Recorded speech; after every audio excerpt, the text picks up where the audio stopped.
Hello guys, I'm recording on a very scuffed right now. I'm literally using my BRB screen for this. Vivid Stasis update out right now. Vivid Stasis so good. It's auto updating, bruh. Didn't even have to do anything. Let's fucking go. Let's fucking go. Why did I? Why? Why? I'm gonna stop recording. Okay, we're good. We're good. I went to the fucking.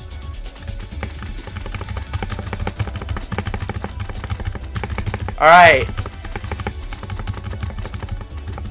I can't believe we're doing this finally.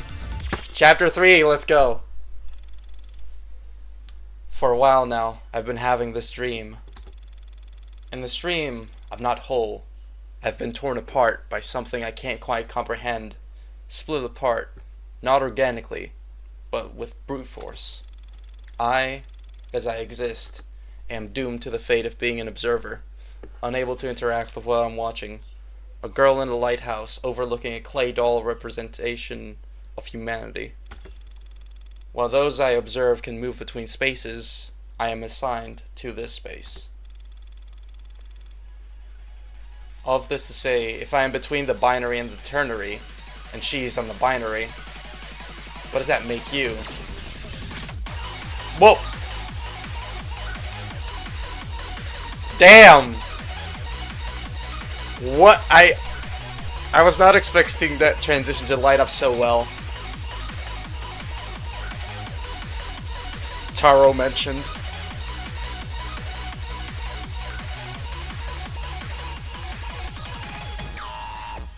Oh, okay. Ugh. I looked up from my phone as Allison walked into the room, slumped over. She walked over and face planted onto the bed I was sitting on. I looked at her inquisitively. What's got you all tuckered out? I leaned over and poked her hair. Sit up, Allie. I can't make out a word you're saying. Allison sat up. Packing. The same thing we've been doing all day. Well, speak for yourself. I finished up pretty early, actually.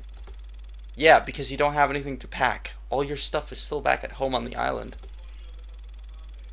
Hey, don't fault me for being lightweight to travel. I don't need much to get by. You're the one that had, like, everything shipped from Tanegashima. Allison glared at me with an unserious, tired expression. Yeah, and I've realized now how bad of an idea that was, because now I have to get it all shipped back. Such is the struggle with a temporary home. Sure is. How about you? You already packed everything up? Yeah, did it this afternoon. Didn't really take too long, like I said. Maybe I should loosen up a little. I'm admittedly a little envious of your single carry-on suitcase. Ha! Well, it certainly makes traveling easier, but I'd be lying if I said I didn't miss my home back on Tanegashima. So, take that as you will. Fair enough. Just then, a rather tall silhouette appeared in the doorway. Hey, Katomi, what's up? Katomi walked into the room. Nothing much, just making sure you're both ready to be up early tomorrow for the taxi to the airport. Everything all ready? Yup. I know you're ready, Sat. I was mainly talking to Allison. Yeah, I just finished up. All the stuff that's getting shipped back is in the boxes by the front door. My suitcases are in my room. Cool, cool. Ari and I also just finished packing. Don't stay. Ari and I also just finished packing. Don't stay up too late. You've got to be up at 8 a.m. sharp tomorrow. You got it. Katomi left the room and closed the door behind her, leaving Allison and I in the light of the dim desktop lamp on the dresser. Allison looked over at my phone in my hand. What were you doing? I turned on the phone to reveal the game I'd be playing. Putting in the... Okay. Putting in some of the grind on noise sunlight. Noise sunlight.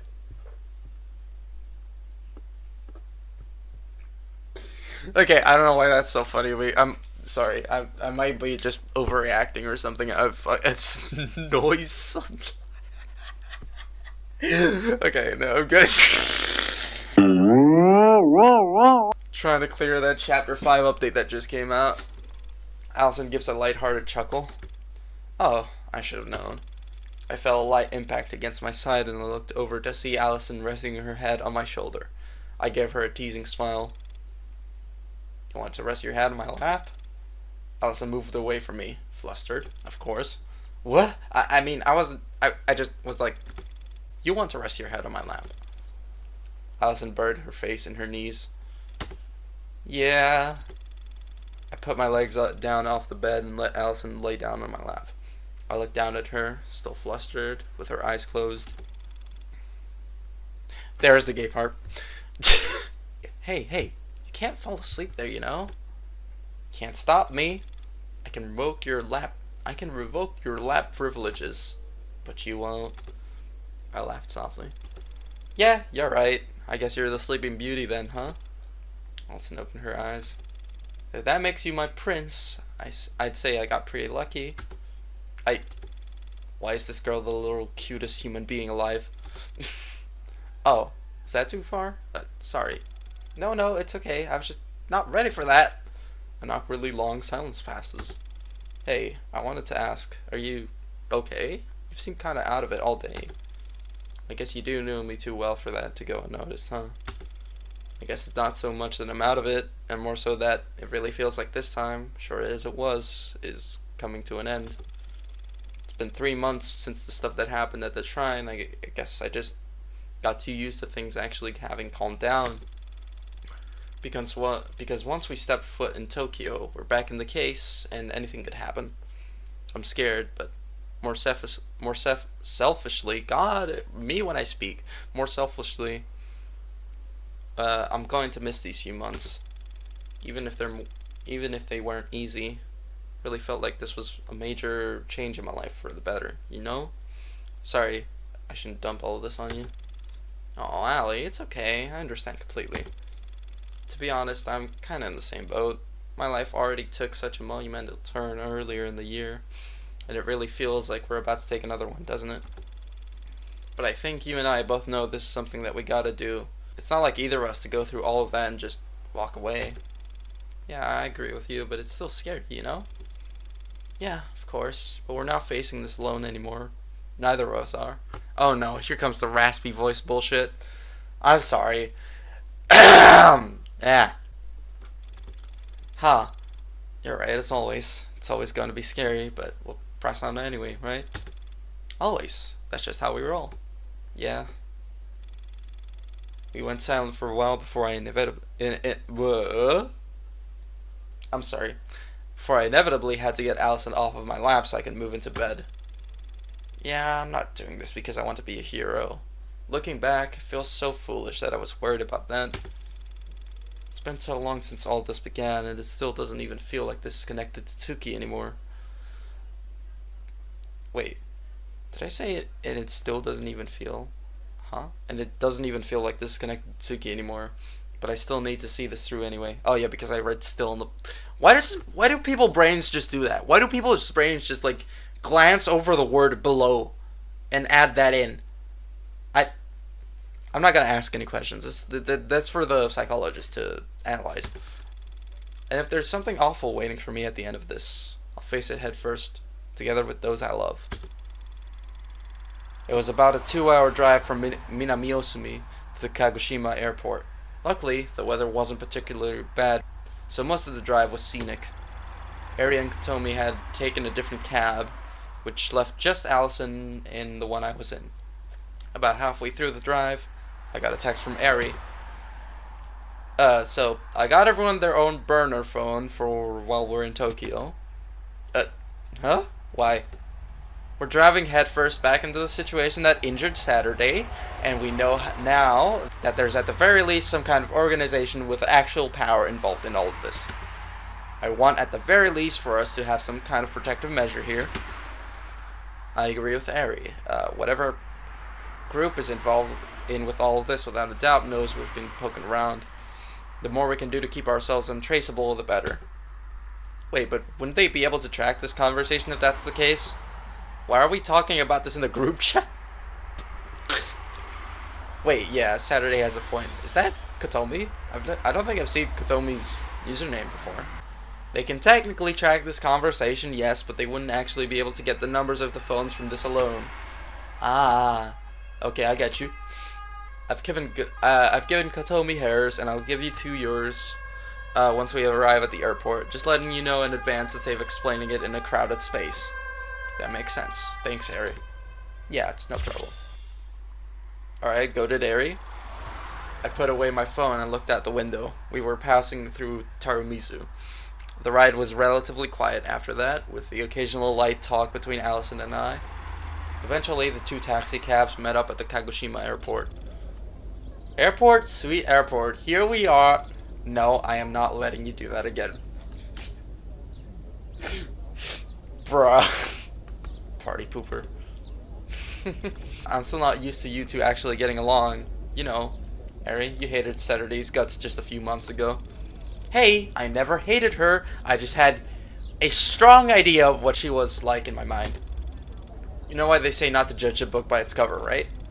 Being fair, the only part of the book I had was the cover, and when the cover involves that much ranch, it's easy to assume what the book is about.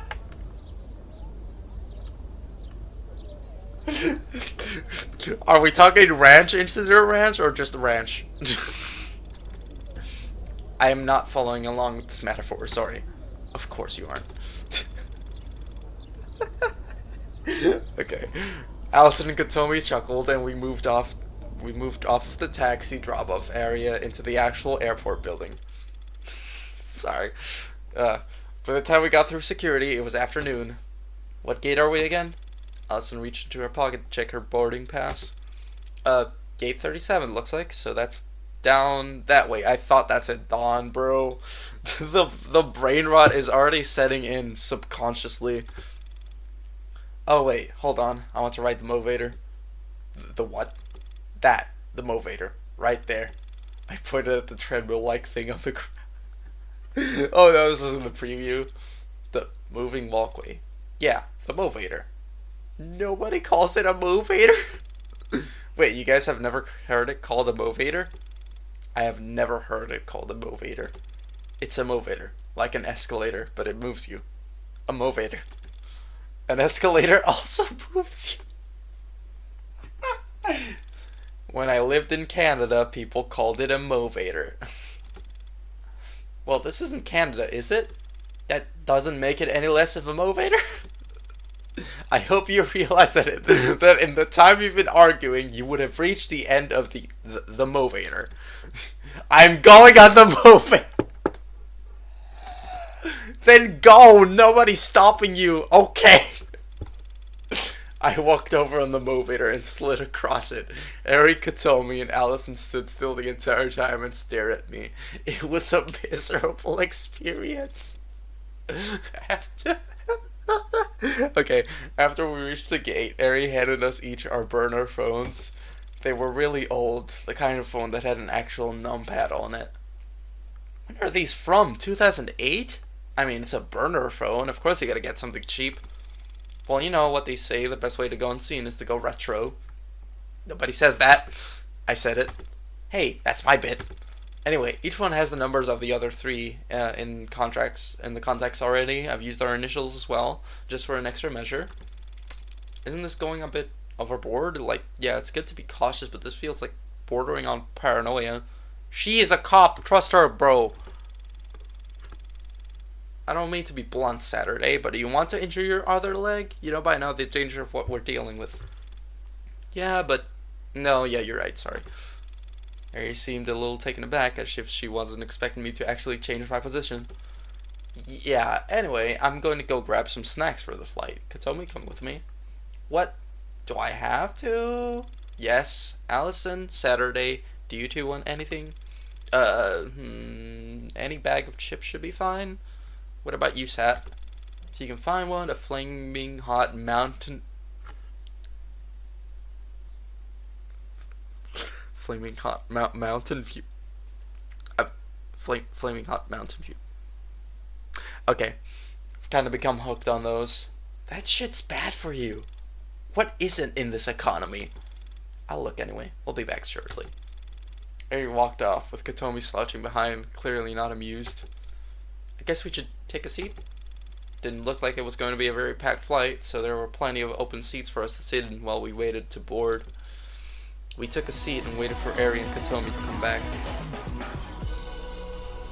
I got so distracted by what was happening inside the bounds that I dropped my combo. Oh. Bruh. Dawn. Girl. Oh man, not even S+. That's gonna bump my rating down quite a bit. God damn it. I couldn't really complain though. I put away my tablet and rewinded the feed that was displayed on my monitor. Burner phones, huh? I could probably make that work. I spun my chair a bit to the left to focus on one of the other monitors. As much as I hated to admit it, I was actually starting to get used to this little space I set up. It's a little ironic when you think about it. I'm the one pushing Saturday towards the truth, but I found peace in this little hideout that exists outside of the narrative. Aha! Got the number of Saturday's phone. Bro! Dawn could just fucking dox you, like, instantly. Now that I had this, I had to figure out a way to actually put it to use without triggering error detection. Oh. So that's what the Chapter 2 stuff was about. I see. And ideally without the World Keeper catching on. Oh, yeah. Fair. I didn't know where she was or what she was doing at the moment, but as long as she wasn't here, I should be good. It'll be fine. We're on equal playing ground. She can't spy on me, and I can't spy on her. Wait. I just realized the person that said the seek the connections, seek the links thing was Dawn? Oh, shit. That would make sense. Or Suki. Could be Suki as well, but I don't... whatever. I pulled my whiteboard around towards my desk and got to work. I think actually Dawn was the one, would be the one to, like, investigate. To, like, force, to, like, push someone towards investigating. I pulled my whiteboard around towards my desk and got to work. For a while now, I've been stuck in this dream, watching, waiting. Eventually, I got sick of it. That's when I became aware of your existence. At first, I thought you were an anomaly. An anomaly. Gah. A being that had somehow entered this world from above. But after a while, I realized that that was incorrect. You are not an anomaly, or even a being. You are a world. You were the catalyst for my determination. And finally, we are ever so closer to the breaking point, because of you. Before we continue, I wish to thank you for that, and to apologize. Everything I've engineered was for this moment, and that required keeping you in the dark. As we approach the end of this accumulation of cycles, I would like to finally show you everything that has led to this point, the extent of our struggle, the truth about the Vivid Stasis operation. Damn! Okay, let's see how long this thing is. I heard you won't be able to get this with 999 batteries, and that fucking scares me. Oh, there's a drop-off point. Oh, there's a drop-off point.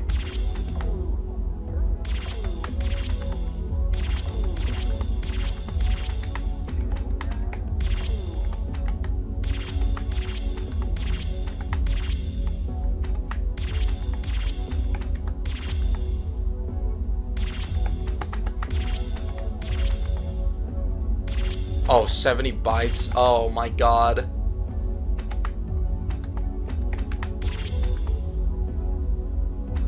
$80? Jesus, okay. Oh, data incompatible. Oh my god, bruh. Alright, let's keep reading story. Landing, the crested arrival. She welcomes the group to Tokyo at her apartment. By the time our plane landed, it was well into the evening, and being winter, that means it was dark the moment we stepped off the plane. Ah, Jesus. Cold. You literally just sat in a heated tube for a few hours. I'm not surprised you're cold. Do you need my jacket? I mean, if you're offering, then... Yeah, I figured. Here. Allison walked over to me and had her jacket. I wrapped it around myself. I would never find myself admitting it to her, but it wasn't really that cold. I just like wearing Allison's coat. Aww. I started to walk toward the exit to the luggage claim, but Allison stopped me. Are you forgetting about the other half of our group? Come on, let's wait for them. Oh shit, you're so right, it totally slipped my mind. How the hell did that slip your... I think the last few months of doing absolutely nothing have made you even denser, actually. I laughed and we leaned against the glass wall with our carry-on bags. Indeed, it had been months. Many months of resting. Not so much while waiting for my leg to heal up, as the wound had mostly sealed up about as well as it was going to within the first month. Instead, we had to spend most of the time working just to get the funds to make the very trip we had just begun. We'd spent day after day, week after week, and month after month saving up just enough to allow us a month in Tokyo. All of us figured that would be enough time to accomplish whatever it was we were going to accomplish here. I found myself wondering what the next month would have in store for us. After the commotion that was the first few days in Minami-Osumi, the topic of what had happened there, was tread around very carefully. Nobody knew what to say for a while. Eventually, though, we all agreed that spending some time in Tokyo would be beneficial to all of us, both for the reason of giving us something to take our minds off of everything that had happened, and also to do some further investigation into that very same everything. The Sunrise Foundation was a name that came up a lot back in those awful days in August, and the fact that nobody could quite remember or explain what it was, but knew that it was related to whatever was going on, was enough to warrant our curiosity to get the better of us. And since their website said they seemed to be based in Tokyo, it only made sense for us to spend some time out east. After a while, the shock of missing Tsuki vanished, in a way that didn't entirely feel right. Almost like I was more used to not having her around than I was used to her being part of my life. And then that in itself became a source of anxiety for a while. Luckily, Allison helped me through many panic attacks, and they calmed down with time. Allison, I genuinely don't think I could ask for a better person in my life. Even when I'm thinking this to myself, it sounds cheesy as all hell, but it's how I truly feel. Even though we said we wouldn't date until after everything had calmed down, my overwhelming feelings of love for her never got any weaker. That's not to say that Allison and I didn't have any romantic interactions at all these past few months. It's more like we're waiting to make it official. Of course, everyone else had already realized long before we told them. Harry even said she didn't know we weren't a couple until after the Geology Museum incident way back in July. But when I'm with her, I genuinely feel like I could overcome anything that's thrown at me. It's even more than that. I just know I can, in a way. It feels like it's already happened, time and time again, and yet... Wakey wakey, eggs and baggy, Saturday. Gah! Blah. Huh? Just jet lag getting to you, bestie? It wasn't even... Jet lag getting to you, bestie? It wasn't even that long of a flight. I looked up to see the ever opposite sisters. I guess they had caught up to us while I was deep in thought.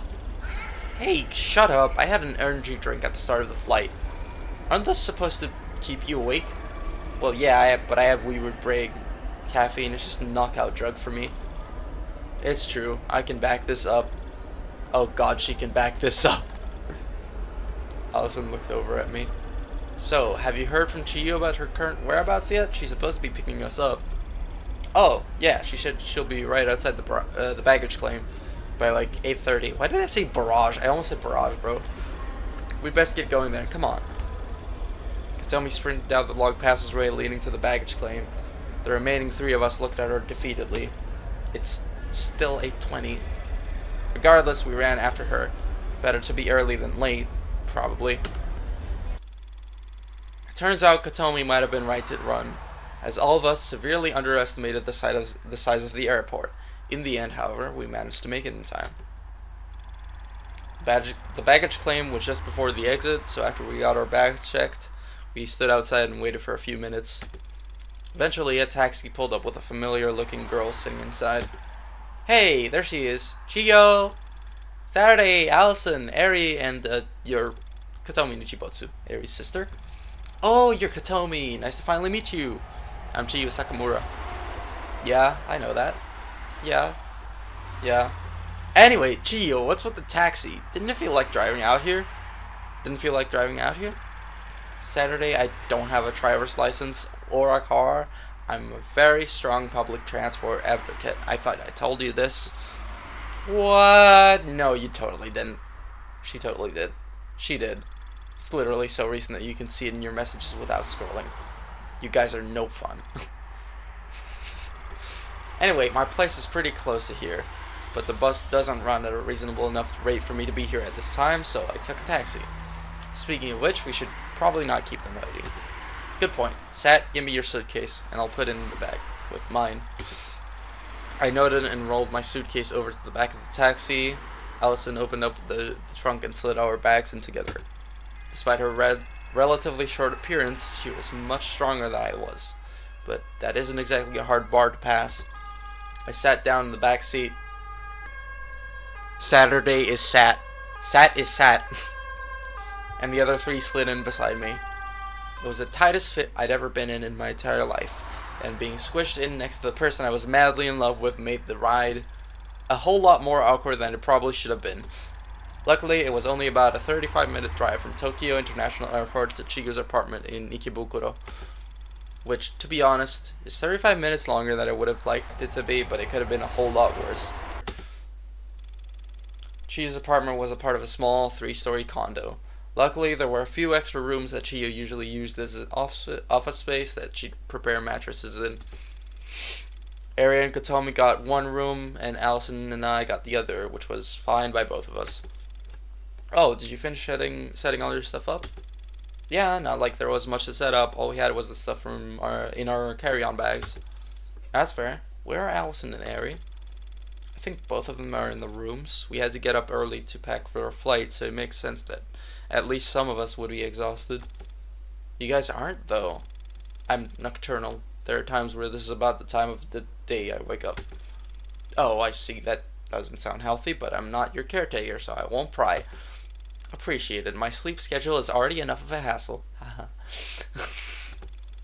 You guys want to sit down in the living room and chat for a bit? Haven't had the chance to meet you yet, Kotomi. Sure, I'm assuming you still be up for a bit too, right, Saturday? Yeah, of course. I'll join you guys in a minute. Let me just go check on Allison first. Sure thing. Chiyo and Kotomi walked down the short hallway to the living room, and I started walking up the stairs to the bedrooms that Chiyo was letting us stay in. I slowly opened the door to the room Allison and I were staying in. Sure enough, Allison lay inside, passed out cold. I backed out of the room slowly, but then I heard a soft voice from below me. Saturday. I looked back and Allison had one of her eyes open, looking at me. What's up, Allie? Can you do me solid and fill up that glass with water? I don't have the energy to get up and do it myself right now. She pointed at an empty glass on the nightstand beside her bed. I laughed. Of course I can. Hold tight. I grabbed the glass and walked over to the adjacent bathroom and filled it up with water. Then I brought it back to the bedside and leaned down to place it on the nightstand. Thanks, Saturn. Love you. Blah. I was so caught off guard by Alice sleep talking, I don't even think she realized what she was saying and would probably forget by the morning. Did she already have a fucking nickname for her? Like, I regained my composure and smiled and then hesitated for a second before I left the room. Love you too, Allie. Get some rest, okay? Closing the door, I stood in the hallway for a solid few minutes to wait for myself to stop blushing before I went back downstairs. Bruh. Chiyo, Kotomi, and I sat in the living room for the next half hour thinking about how life had been in the past few months. I felt this sense of almost familiarity.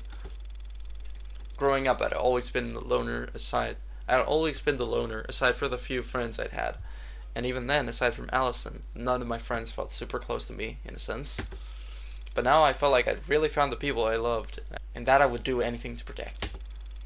Soon enough, Kotomi went to bed, and Chiyo followed.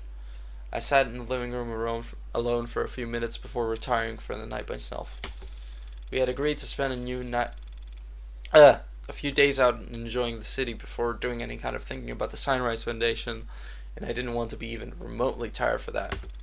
I wanted to go to Tokyo for a long time, and I wasn't about to pass up the chance I'd been given.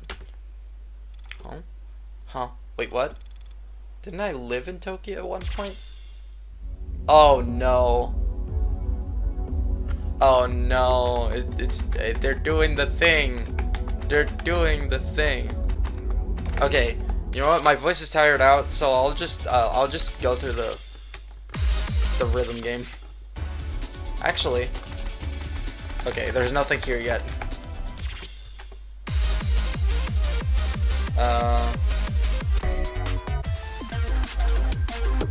Let's fucking go.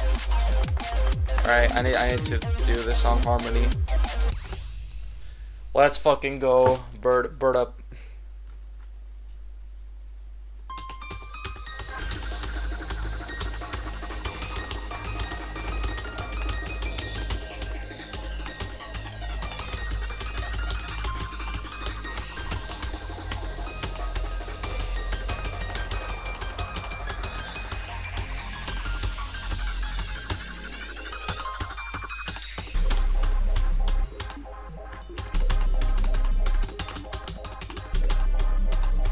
Man, I have the volume set too low on my headphones.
Oh!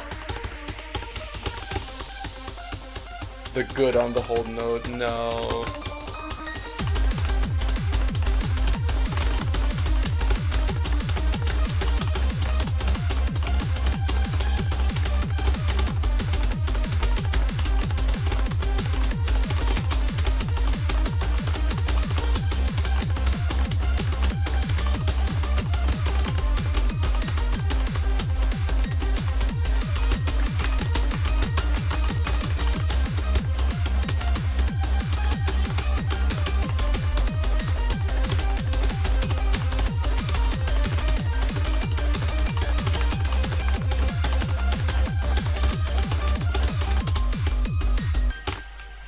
Oh my god, first try FC, let's fucking go. Goated. Me when I'm goated. Me when I'm Okay, I still need to turn on my my headphone volume.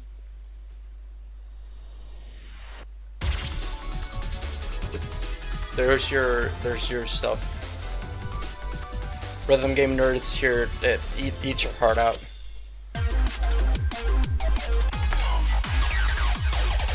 This one I was the most excited about. Wait, actually, hang on. Let me check if I'm recording. just real quick. Just load. Okay, good. Get that cursor out of the way.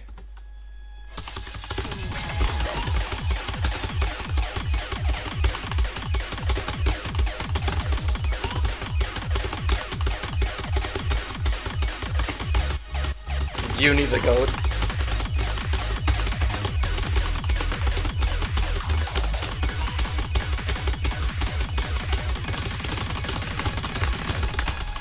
Oh my god, that burst. Oh my god, thank god. I had to roll up my sleeve with one arm.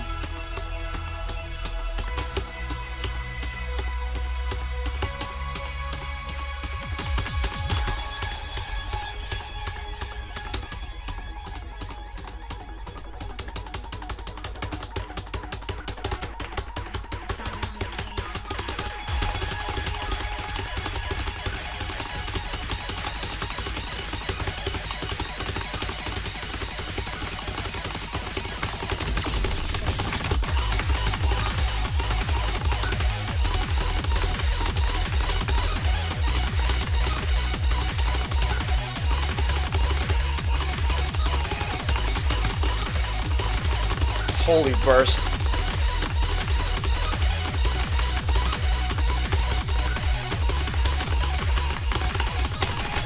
Bro, I just jacked that. Oh no.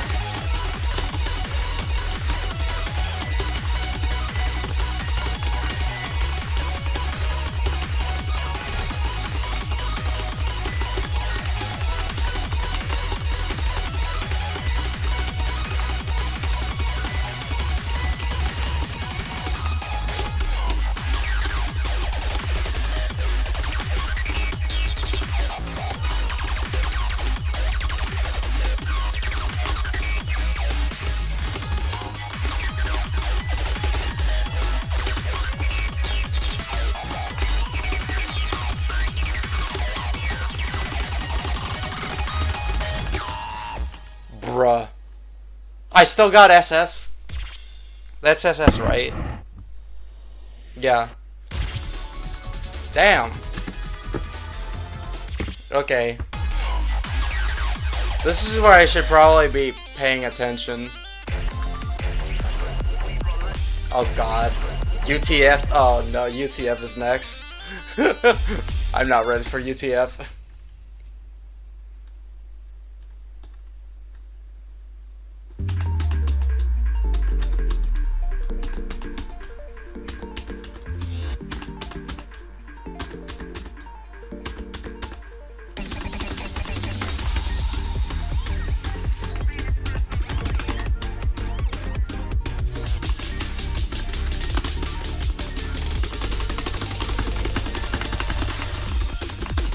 Ah!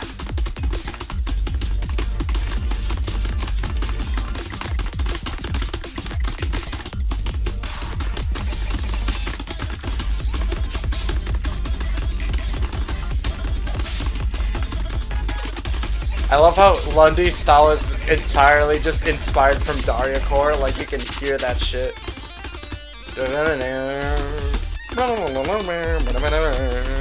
Ah!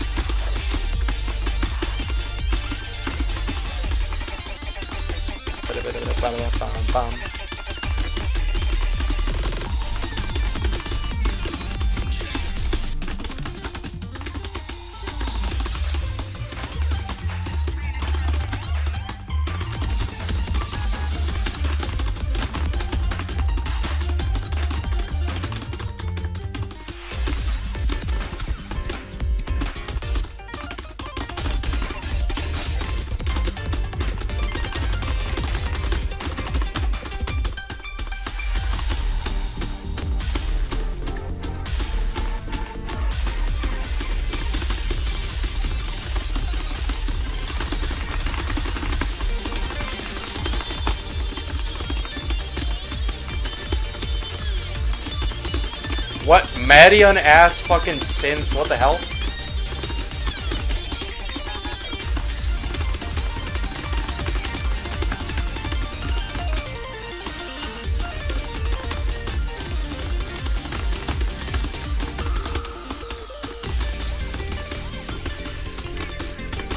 That goddamn car braking with the siren.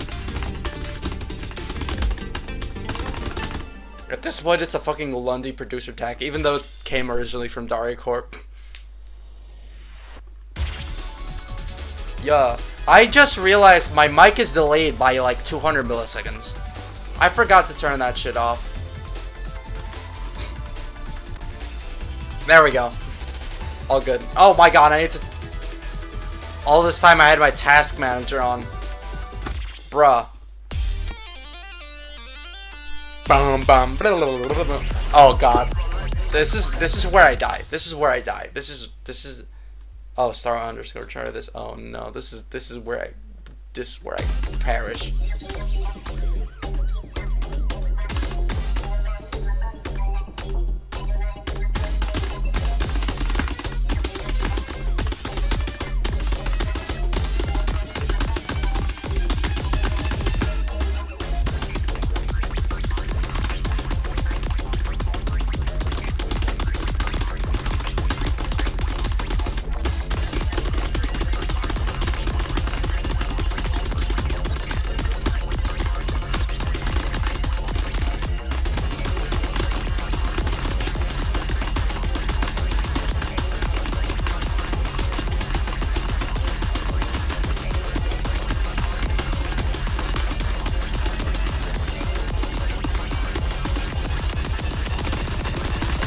Oh!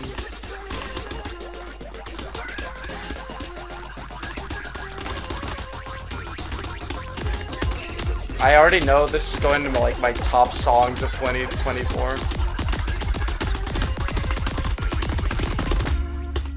Or at least more listened to.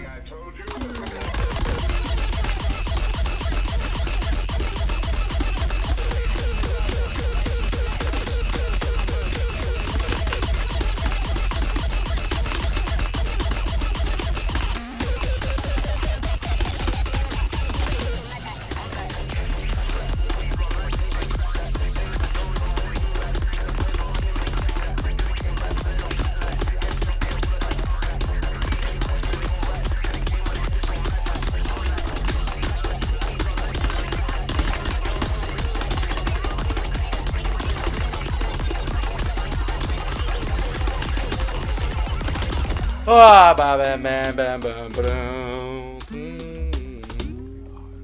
Here goes.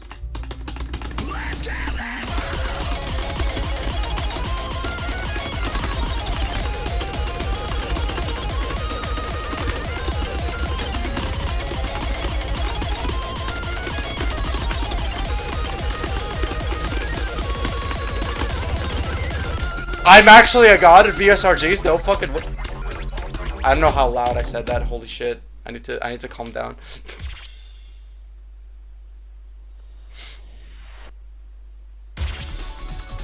Okay, that wasn't as bad as I thought it was gonna be. I focused up on that shit. Yeah. Oh dear, my Summer.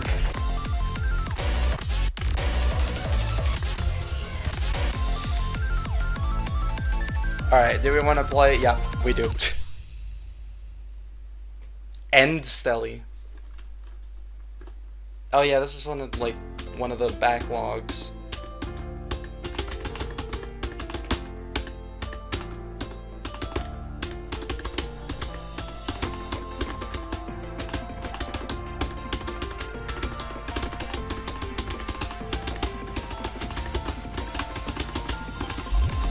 Holy shit, what was that? Okay.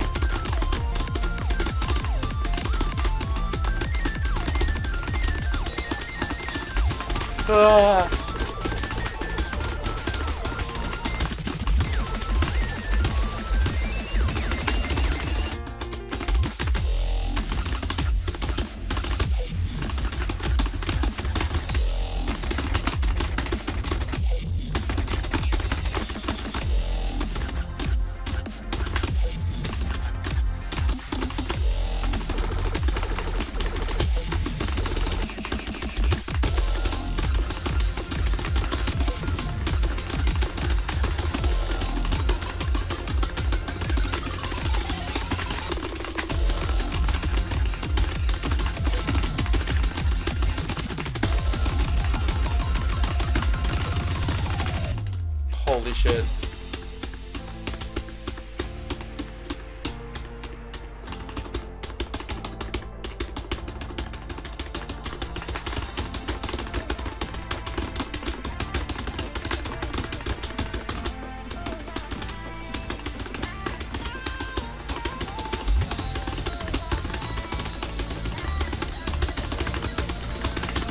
Oh no.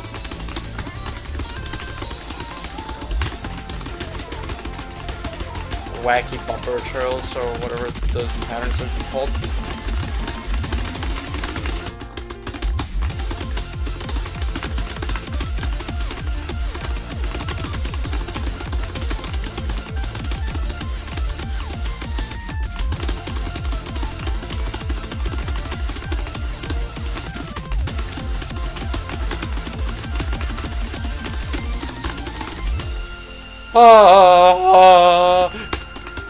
I thought the song was over.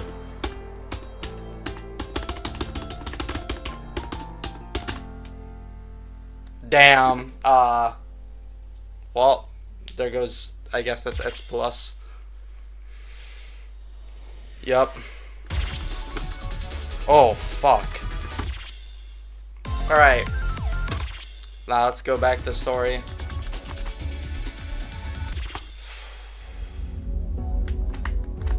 How much are we unlocking exactly? Well, I'm definitely going for that.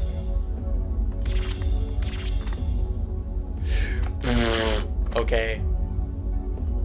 Yeah, we have a lot of grinding ahead of us.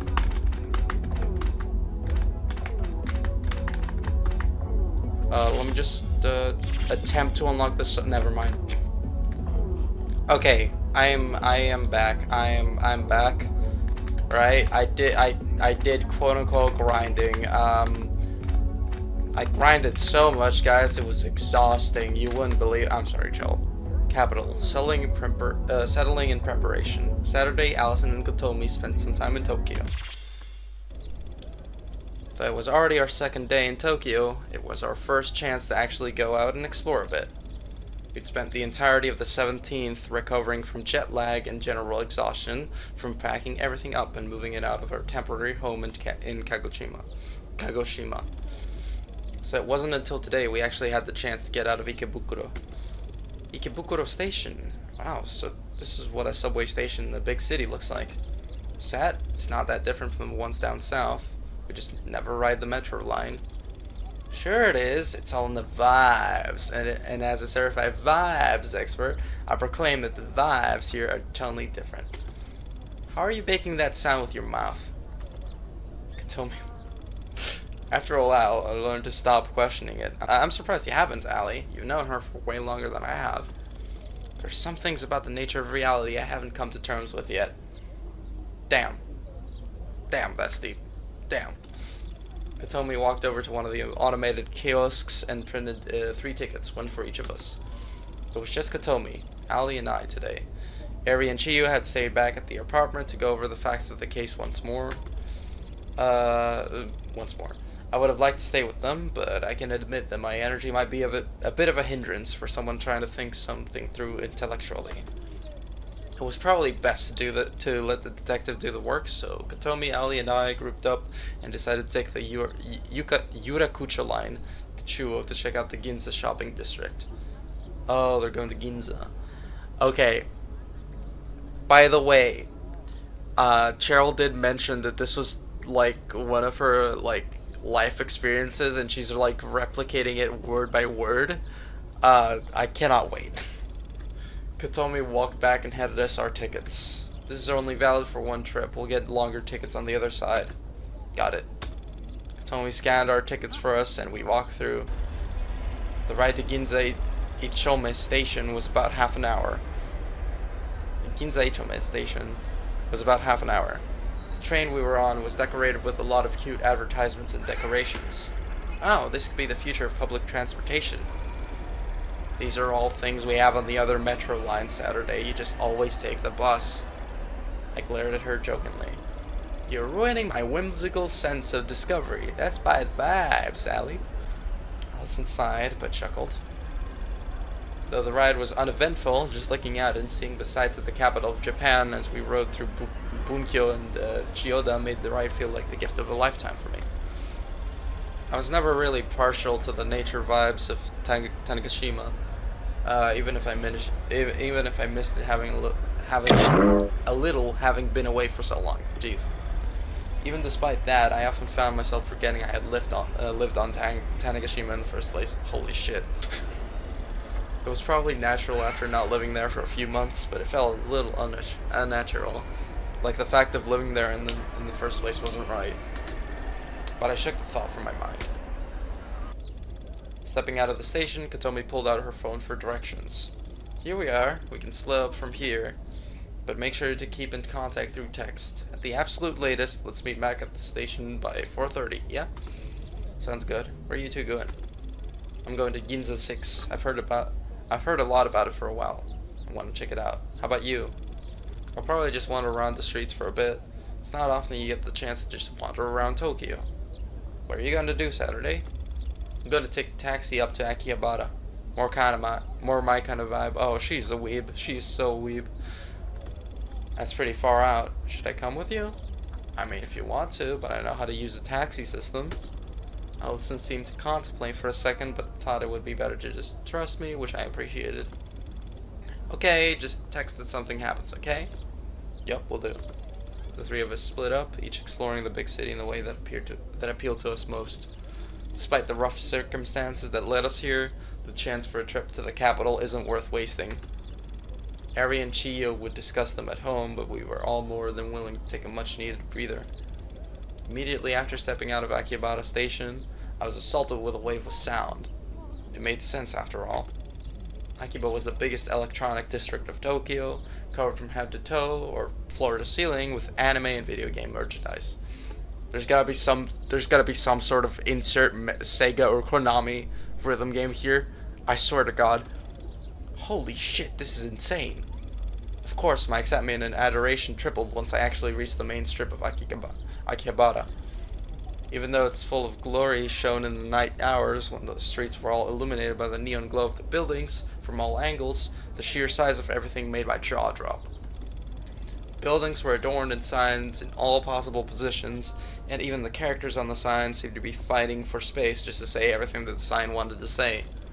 It was truly an information overload, and of course I felt right at home in the midst of this. I walked around in the radio building for a while, looking at every single one of the merch items that adorned each of the floors. After spending an hour here alone and realizing I was only in the third of 10 floors, I forced myself to walk back out for my own good. I ended up spending most of the time at the game station arcade. Oh, this is where didn't often get a chance to visit arcades, with them being less common in the southwest and straight up non-existent in Tanegashima. Yes! Finally got an S on a 10, let's go! What game is she playing? I spent the following hour and a half trying a bunch of new rhythm and fighting games, so I never got the chance to try, and falling in love with a whole ton of new games all over again. That's what Kanshi Super does? How's that blockable? At all. I'd known it for a while, but hanging out in Akiba had settled it. I'm definitely moving to Tokyo once all of this is over. Wait, an S on a 10? S rank on a 10. At my?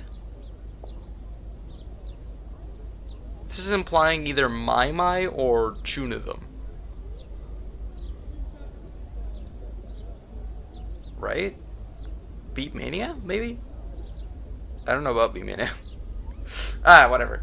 Katami was walking through Ginza, looking around at all of the towering shopping centers around her. Of course, a trip out to Ginza was a little more than a sightseeing trip for her, and She and Eri were never particularly wealthy, and that held even more true now that they were running out unlimited funds that had been amassed during their months of working at a random grocery store in Kagoshima.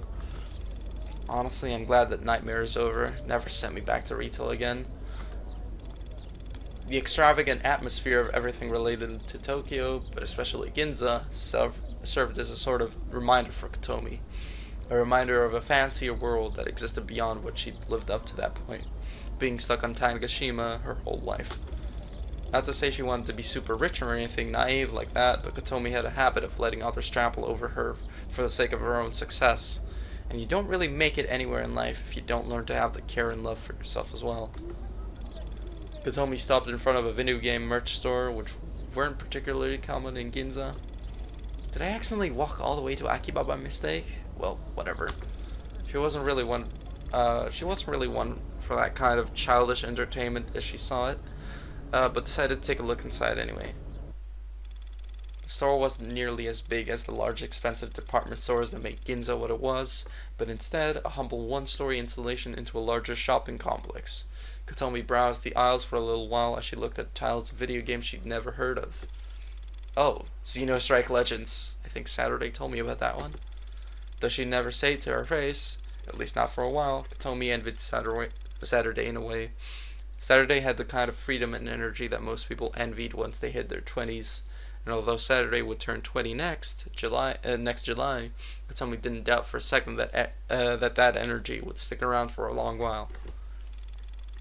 There was a little demo kiosk for some game console at the back of the store, and a couch set up to imitate a little gaming lounge.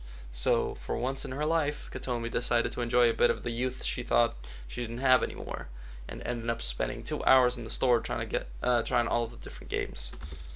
The owner of the store, a surprisingly older looking woman, seemed to get great enjoyment from watching Gatomi try for hours to break all of the scores and see as much of each of the games available as she could on the limited demo kiosk.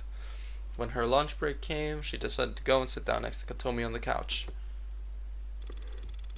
You sure are having fun here. It's not often you get people spending a lot of time in a game store in this part of the city. Huh? Oh, yeah, I guess it's been, what, 10 minutes? I'm sorry if I'm hogging the machine or something. The storekeeper laughed and leaned back into the couch cushions. It's been an hour and a half, actually, but it's okay. Nobody else really comes by for that long, and I especially don't see people using this old thing. Old thing? This is like a preview kiosk for some upcoming console, right? Ha! Maybe if you're living in the year 2011, the Wii U. The Wii U died out due to poor sales back in 2016, but it holds a special place in my heart, so I keep the demo kiosk up anyway. Huh, I had no idea. I don't play video games that often. The fucking Wii U. The Wii U. Really? The way you were crushing all those scores, I thought a seasoned pro would have walked into my shop. You were having the time of your life. Yeah, I'm not a huge gamer or anything. I don't really have time for that kind of, younger entertainment. The storekeeper let out a large chuckle you might hear from someone's grandmother. Someone's grandmother? You mean the grandmother from, like, Celeste or something? Granny, obnoxious laugh. If my driveway almost did you in... Anyways. Who says video games are for the younger folk anyway? I mean, look at me. I hit my 50s ages ago, and I'm still here running this little shack. I don't think I ever really thought about it that way. I remember being a young adult. You grow up, and then you think that's that. Your youthful days are over, and now you're an all-serious adult who has to work a 9 to 5 and never think about anything else. Ha! As if your youthful energy only sticks with you as long as you let it. Kotomi didn't have a good response to that, but she knew the woman was right. Of 10 times, she found herself getting caught up in the bittersweet trap called nostalgia, regretting that her days of freedom were gone. But the truth is, if you keep yourself in the good memories of the past, you can never make good memories in the present or future. The storekeeper stood up. Man, I should like set up my Wii U again.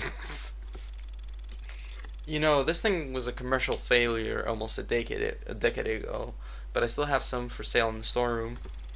This is just my personal recommendation, but I think it's a great little console for trying out new things.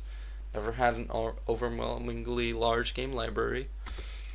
Nobody else wants them, but they're technically for sale. Tomi thought about it for a second. What the hell? I'm not a fashionista. I don't think I'm gonna be interested in much else in Ginza. Tommy also stood up and walked over to the counter. She ended up walking out of the store with the console and a few games.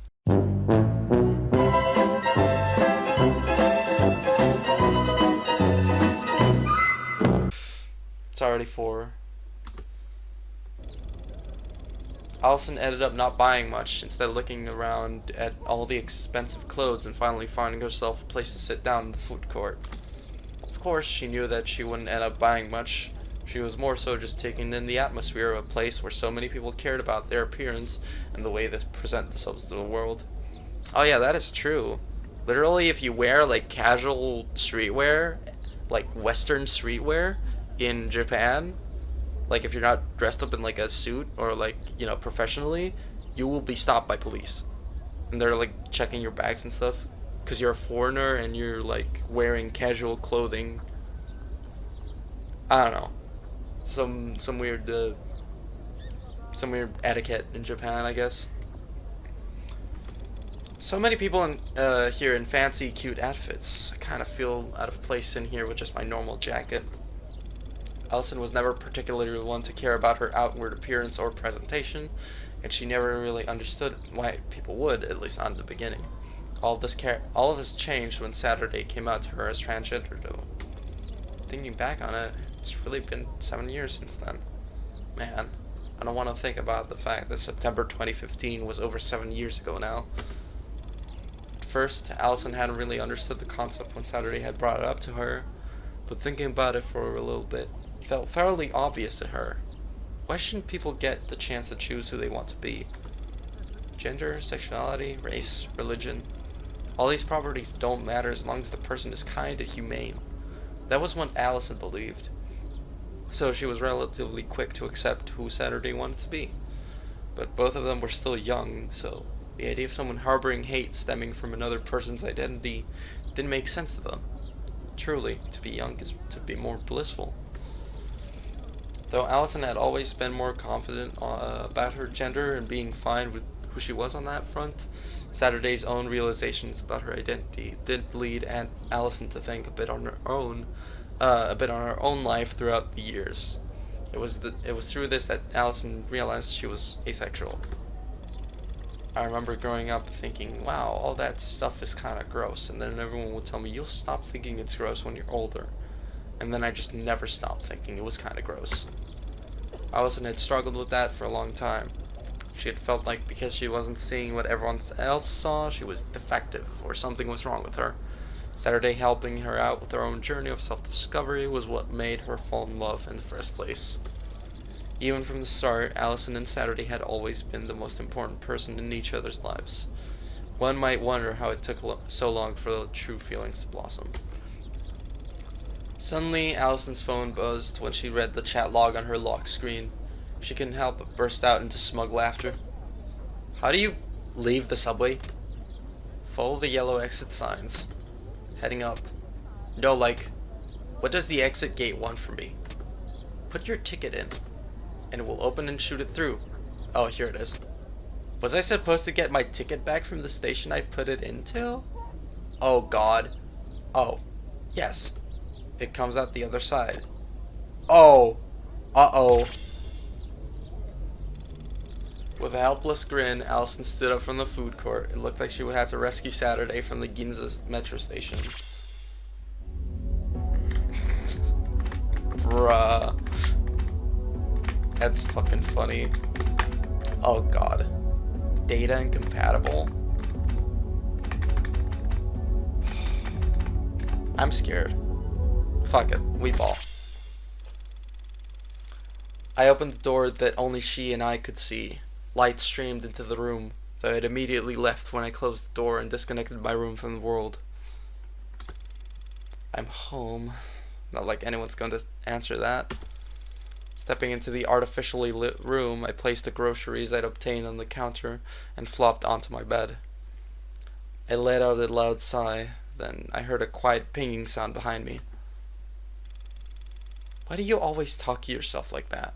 Nobody's going to answer. Hey, shut up. It's not part of my existence to break a habit anyway. Sitting up on my bed, I saw the tall figure of the woman that paralleled me in every aspect, looking down at me with an exasperated look on her face. What are you talking about? You still haven't figured it out? Well, I won't be the one to spoil the story for you then. As unserious as ever, I see. Are you taking this seriously at all? I looked at her. Even in the dim lighting of the room, I could tell she wore no emotion on her face as she spoke. How many times have you asked me that question? You know that neither of us are capable of answering that. Maybe we don't have the mental knowledge of it, but you sure as hell look tired. It's had to have been at least a few thousand cycles by now. Well, there isn't much point in baseless speculation. It's a waste of time.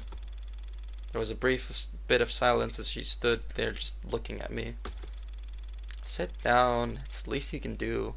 Simulator world or not, we're still human. Don't strain your muscles standing up for too long.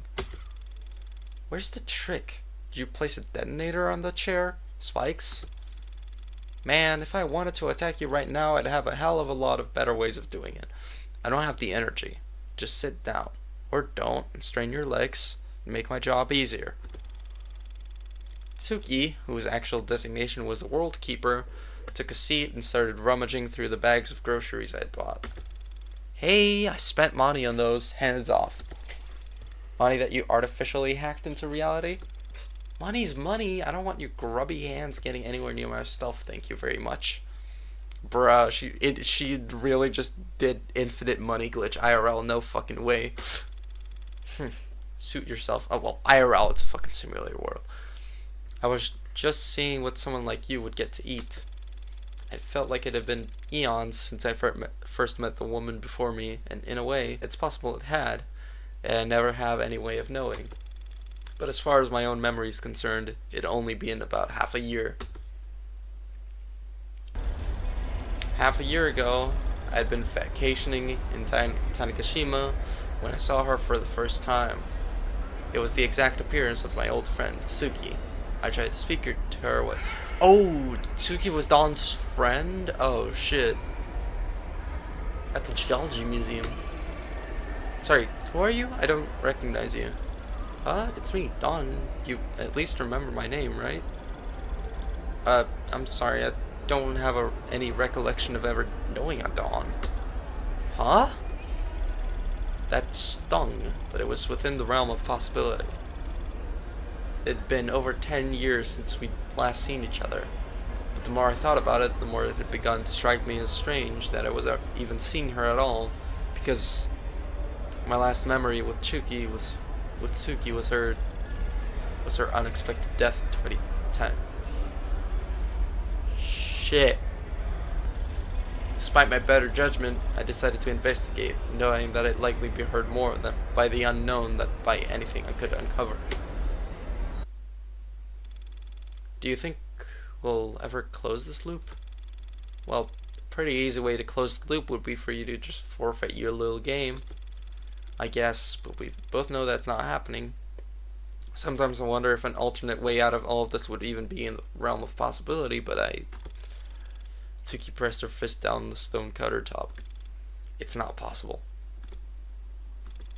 And any time you spend thinking about the idea of it being possible is taking away from the time you could be spending furthering your own goal. Are you talking to me or to yourself? Tsuki didn't answer that. The truth would destroy you, and I'd like to think I have at least a little bit of compassion. You keep alluding to this big truth you seem to know that, but I don't. It's probably the thing I'm getting the most tired of about this whole song and dance. This prompted more silence from Tsuki. God, the edit I'm gonna have to do to fix my stutters. To tell the truth, this was nothing like the Tsuki I had known during my childhood. The Tsuki I had known was honest to a fault. I think that sole fact about the way the World Keeper carried herself was the first nail in the coffin that had led me to become suspicious of this new Tsuki in the first place. After returning home from Tanegashima during the late spring, I tried to investigate the Tasagara family register, but for obvious reasons they wouldn't let me, a Hisomeru, look at it.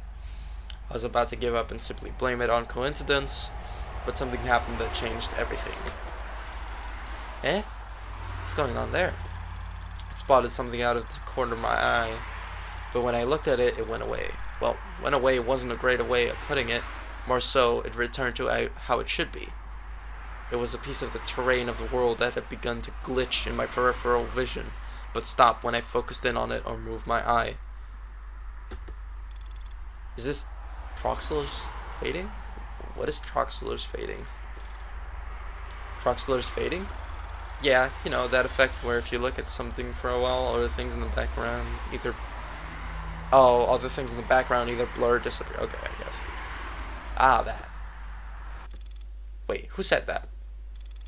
Suddenly the entire world around me began to glow a bright light and everything around me froze, turning into a wireframe.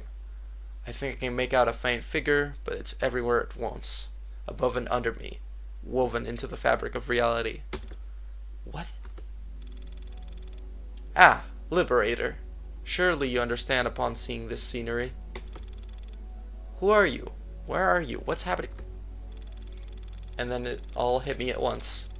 The World Keeper. The Duskbreaker. The truth about this world. The severance of emotion. It felt like my mind was going to explode from the sheer volumes of data pouring into it. I was everything. I was nothing. I was the Liberator. I was the Duskbreaker. Was I the World Keeper too? Forgotten pasts and potential futures flashed before my eyes in an instant. A city outside the confines of reality constraining my vision. I was Saturday. I was Dawn. I was Tsuki. Voices that both were and weren't mine swarmed in my mind, until in an instant I was at peace. I didn't know what I was, but but for what felt like the first time ever, I could think clearly. Throughout my visions, I see a flowchart, billions of events playing out in my mind simultaneously, and every one of them a meddling force, an oversight in creation that prevents progress.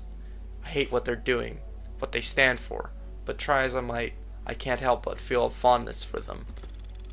What would happen if I tried to stop her? Would I be helping the burdened girl, or would I just be a pawn in some game, pretending I'm the one making the decisions?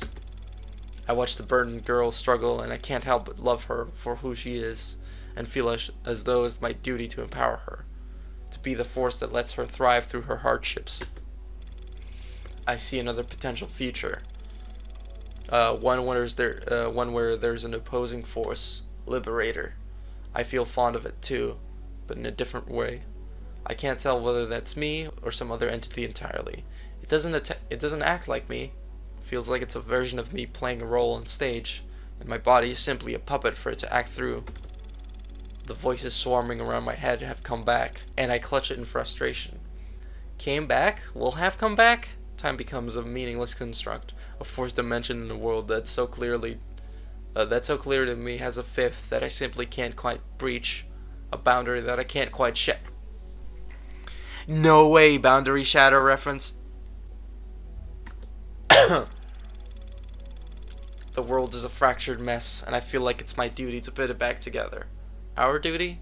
My sense of identity is crumbling around me, and I try desperately to hold on to who I think I was, to who I hope I will be. Okay. I think it's time that I try to make sense of all this. Oh shit. Oh shit.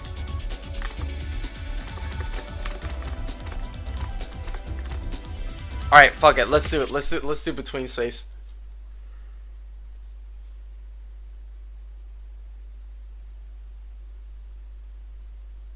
Man. What is confirm? Oh. Open menu? Oh. Shit. Is there no audio on this? Oh, there really is no audio on this. Oh god, this is like Undertale control scheme. Why am I trying to figure out secrets already?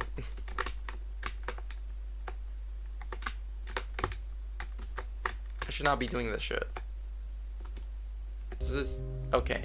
I thought that gate said something.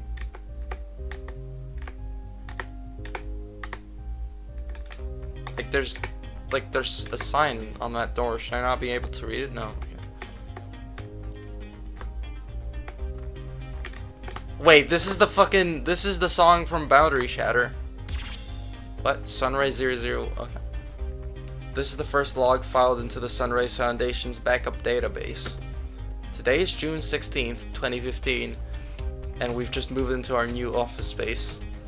Getting all of the legal hogwash out of the way has been a huge hassle, but it's mostly settled. So, provided nothing arises, we should be able to start preliminary planning for the first project. During the legal signing, I wondered for a brief second if it was worth doing all this. Selling all the shares I'd spent my life building up to fund a company that's a big risk. To say the least. I suppose only time will tell. Okay, so we got like extra bits of lore here. Yeah. This is like snappy. Can save progress. Oh shit. The fact that you can move the cursor while you're doing that is kind of terrifying. 110. Wait. Oh, this is for points. Tab.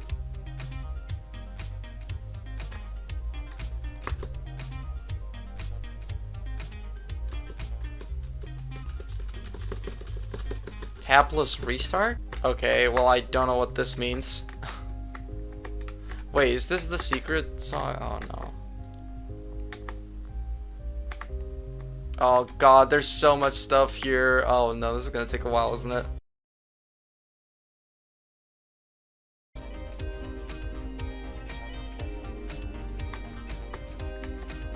Ah, the sewer teaser section.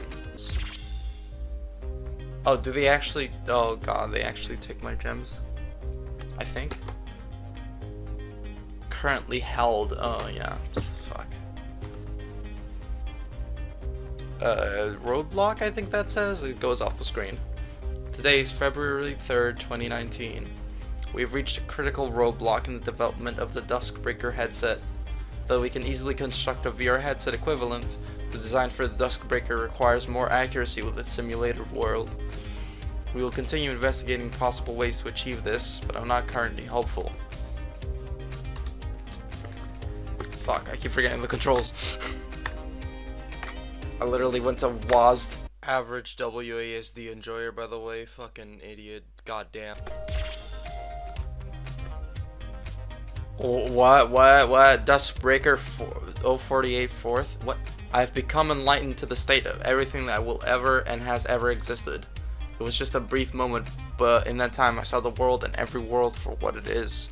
This is exactly what we needed. What I needed. And what she will need. The fourth dimension. What the okay, someone had a mental breakdown. Okay, not gonna lie, this seems, okay, I was about to say this seems pretty straightforward. It's, oh god.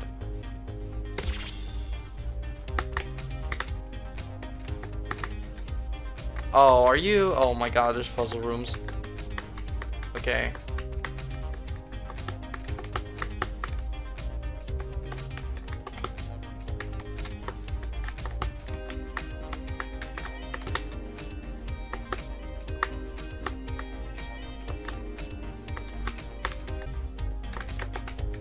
No, because this is like correct.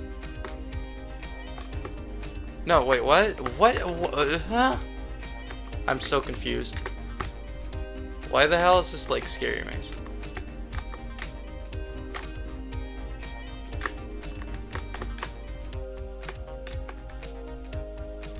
What?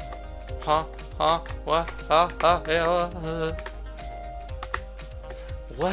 What kind of goofy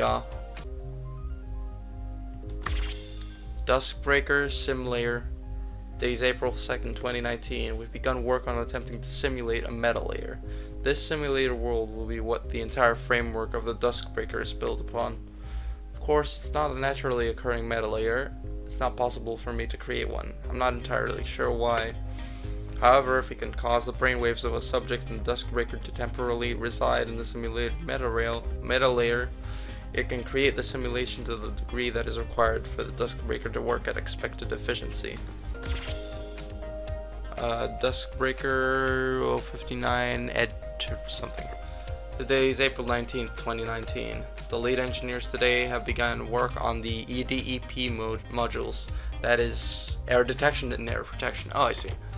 True to their names, the whole point of EDEP is to prevent anything from going awry and causing any deaths should errors arise in the Duskbreaker during use.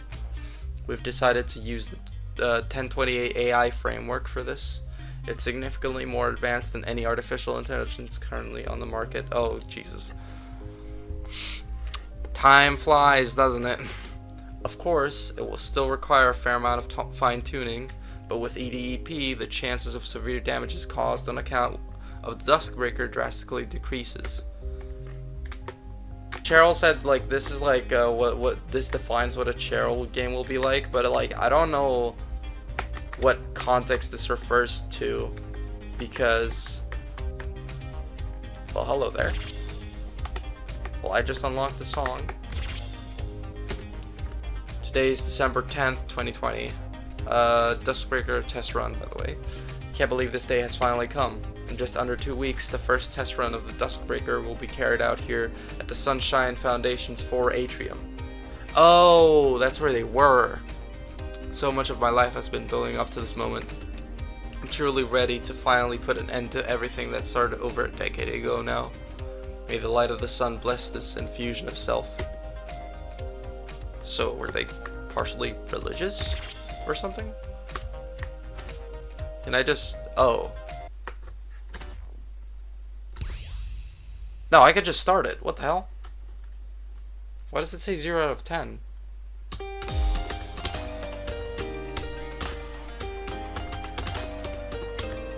Oh well.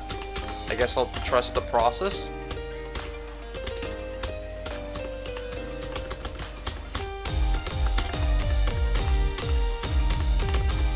Or do you get like gems the more you progress or something like that? Maybe that's it.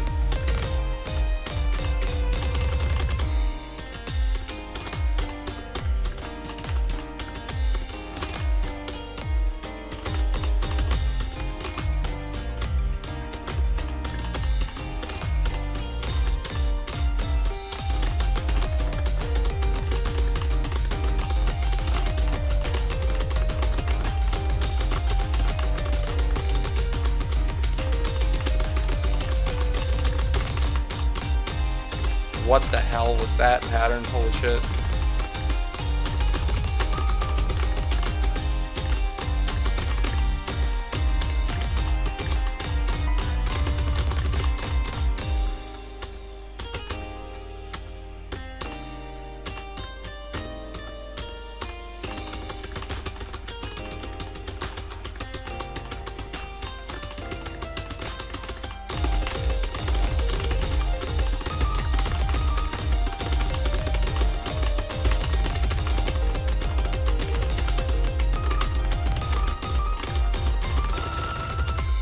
Ah!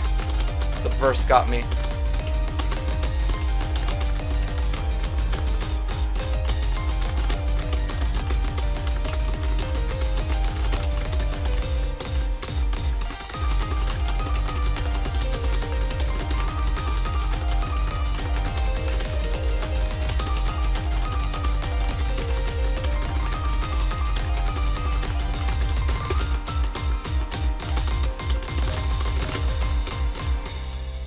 Nice. Oh, that's a fun chart. Oh, that's really fun. 2 fails though. Bruh. Alright. Oh, so it does just give you... Okay, it just gives you gems. Can I get out of this place now? Oh, hey. A gem. The hell? I never noticed that. Wait, what? Wait, what? Wait. I don't see any buttons. Huh?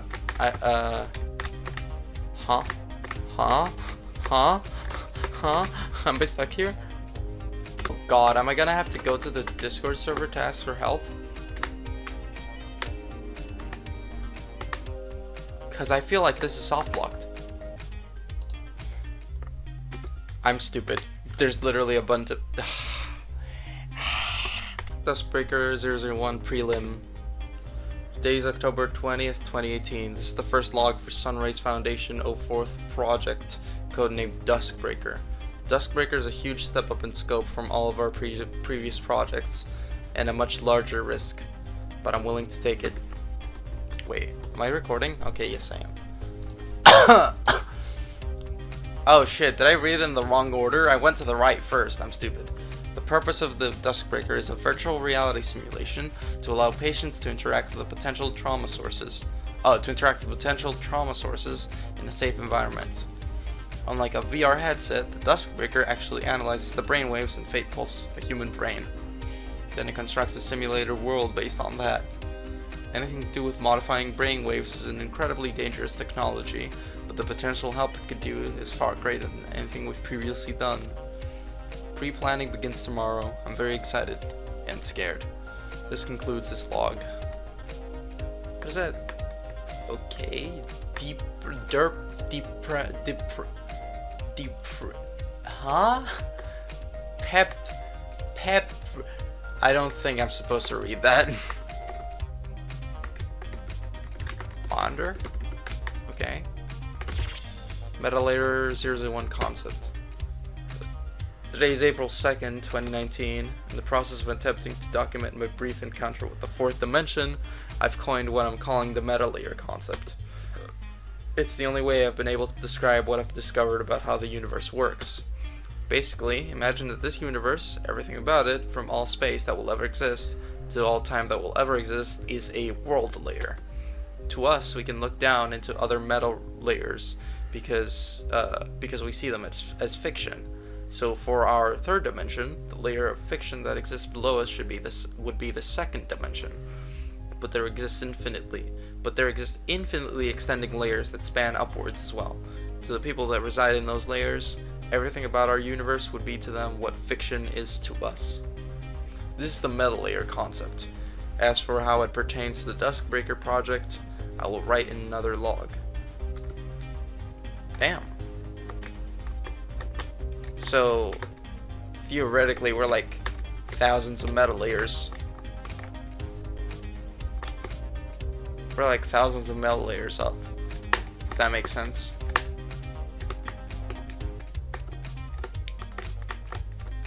Oh, 20! Oh, I see.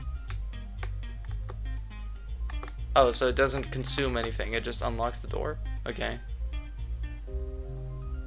It's just like requirements, like gem requirements. Oh no. Where's the Seraphiel couch? Oh, this is like the fucking back rooms. Cycle define. It is currently cycle 16. I guess that works for a form of measurement. My theory of cycles has been confirmed. The narrative once again made it to what I've called Lock S. Of course, the story remained the same this time as it did in cycle 8. So the narrative is looping in cycles. Huh.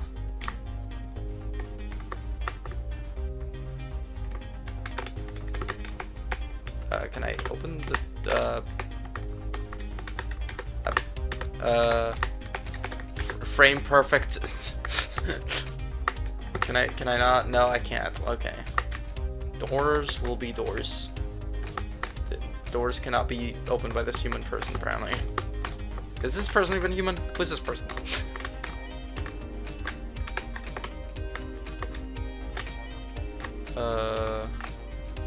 Oh, never mind. Okay, I guess we go behind the door that way. I thought that was a wall for a split second. Can we analyze anything here? No. Nothing. Alright, I guess it's just exploration then.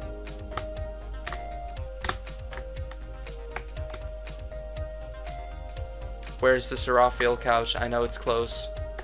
What the fuck? What in the goddamn? Okay. Oh no. Oh no. Holy shit, what is this? Oh no, is Undertale moment. This is Undertale lore. I think I should theoretically be collecting gems right now. Oh, this isn't. Oh, bruh. Seraphiel? Seraphiel couches. Wait, it showed one couch in the. You know what? Whatever. I won't judge. Oh no, it's a 14. Oh no. Oh no.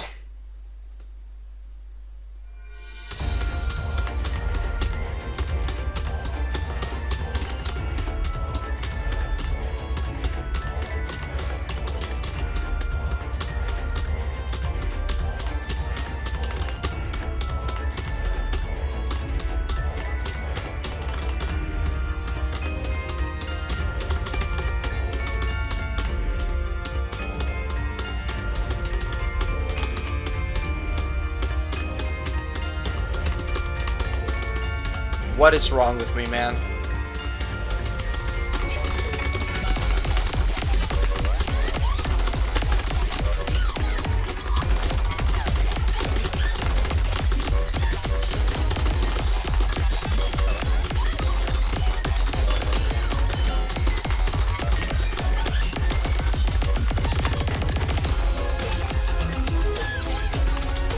I can't tell if that like was intentional or not. What? Never mind, it wasn't. I don't think it was.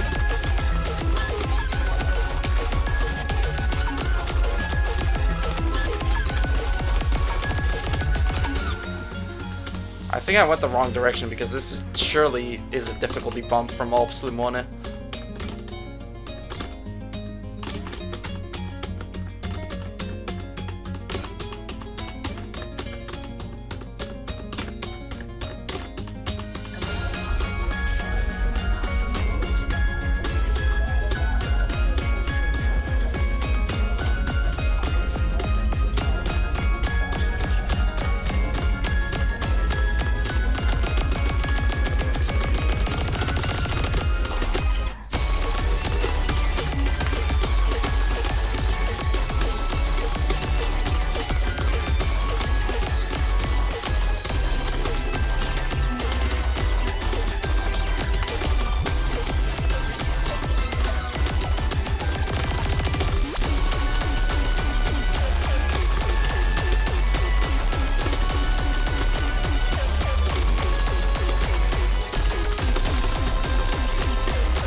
god.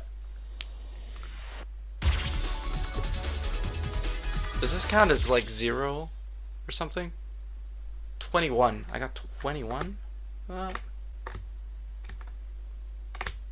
Aha. I am in the betweens.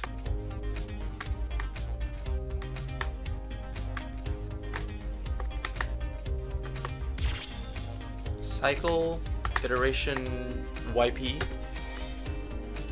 It is currently cycle 33, so I've noticed that there are two properties that largely drive these cycles: iteration type and cycle lock. Iteration type seems to correspond to the answers that the protagonist gives at the beginning of every cycle. They change slightly each time, which I haven't quite figured out the reason for yet. But basically, there are 4 types: empathy, sympathy, apathy, and antipathy. These don't usually change that much, but they're enough to cause slight alterations in some properties of the story. Like, in apathy cycles, Chiyo has a car and a license, and she's the one who drives the group out to the shrine. Oh. But in sympathy cycles, she doesn't have a license and is a strong public transfer advocate. So I'm at its sympathy cycle. Small differences like this are mostly how I've seen iteration types change things so far. Okay, so I guess that reveals what cycle I'm in. Oh, well, bruh. Well, I guess I completely missed this then because wow. Oh. Okay. Hi, bestie. What's up? Why is everything dark and abandoned?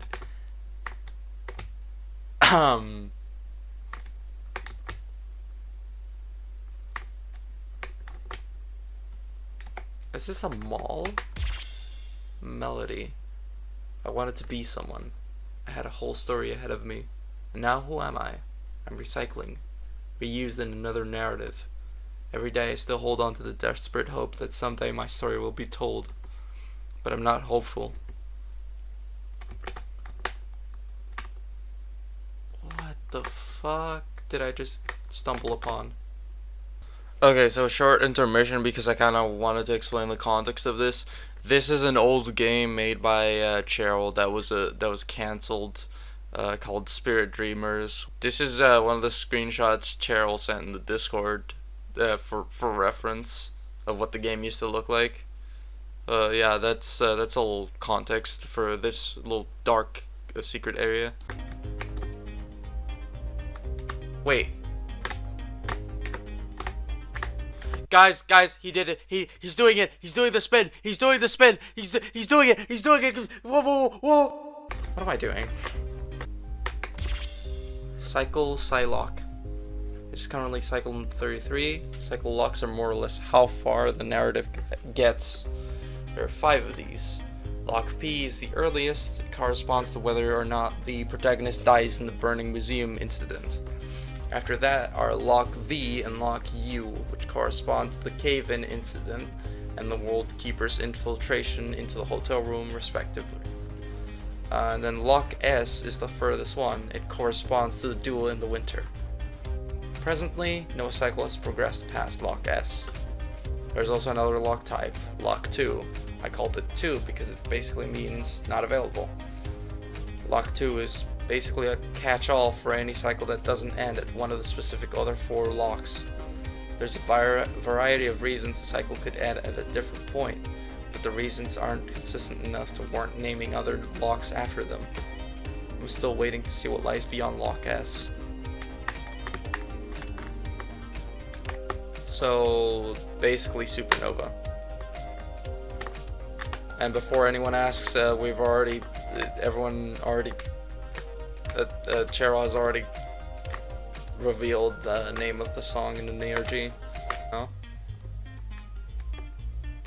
Yeah, there's 70.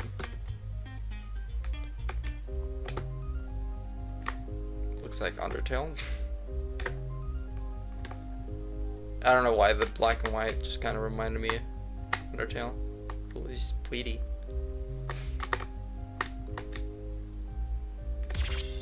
TVO start process, maybe?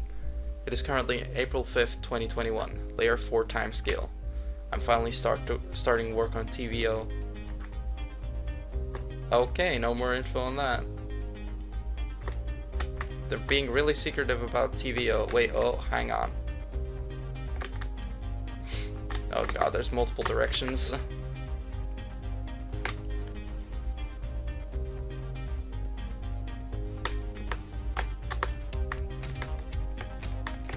What the hell?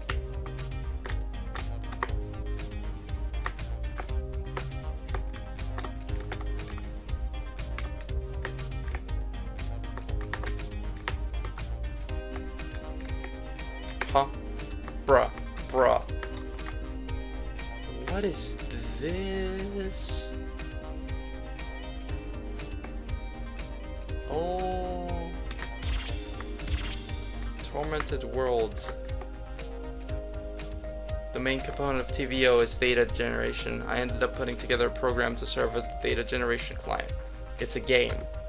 Users in the upper meta layer play the game and it creates data depending on how well they do. Oh god, it's more meta fuckery. This data generation method allows me to gather organic meta layer data. If I'd created something like a computer virus or a cryptocurrency miner that just maliciously ran idle on people's computers, the data will be vastly inferior and I'd feel bad. Okay, fair enough. Also, don't fucking tend to the crypto bros. Thanks. So I think creating a video game is the way to go. I make the kind of games I used to love playing on my laptop. It's a rhythm game. The only problem is I keep playing it instead of working on it.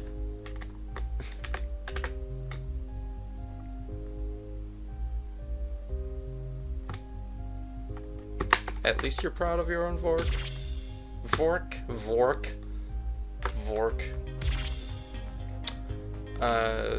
TVO something. School cycle.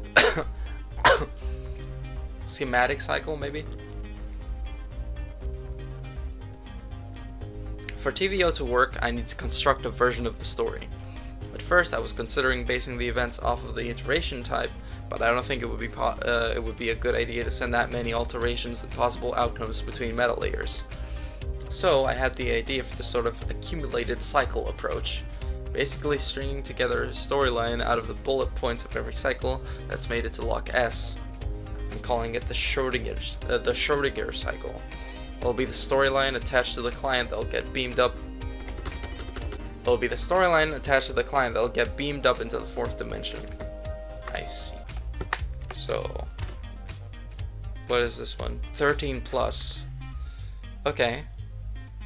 So was I supposed to find this one first? Probably.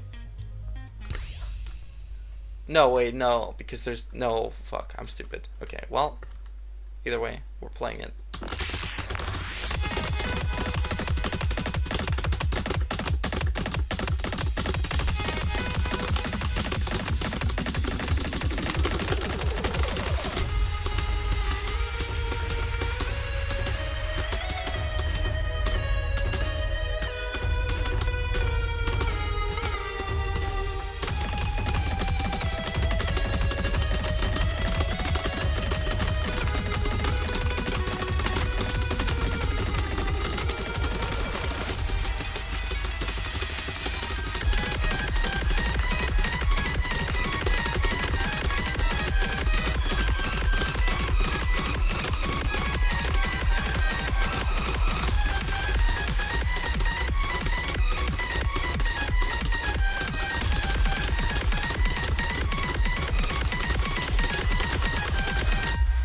Okay, that's fun.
Ah! The fuck?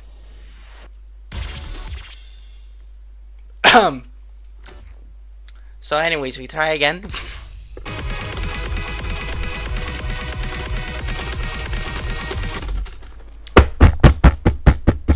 Ah!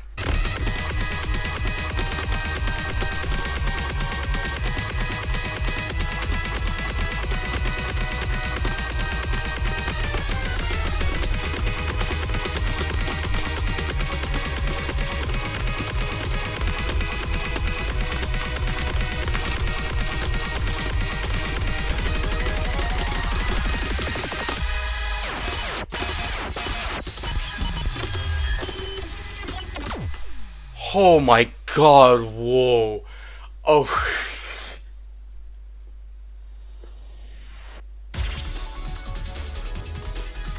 That is a chart, alright. Oh my god. Oh my god, what the fuck? Sorry, I'm not overreacting. That's genuinely, I'm in fucking pain. PG demo. It's currently March 19th, 2022, layer 4 timescale. And what a day I've had. Finally managed to send a version of the data generation client up to the 4th dimension.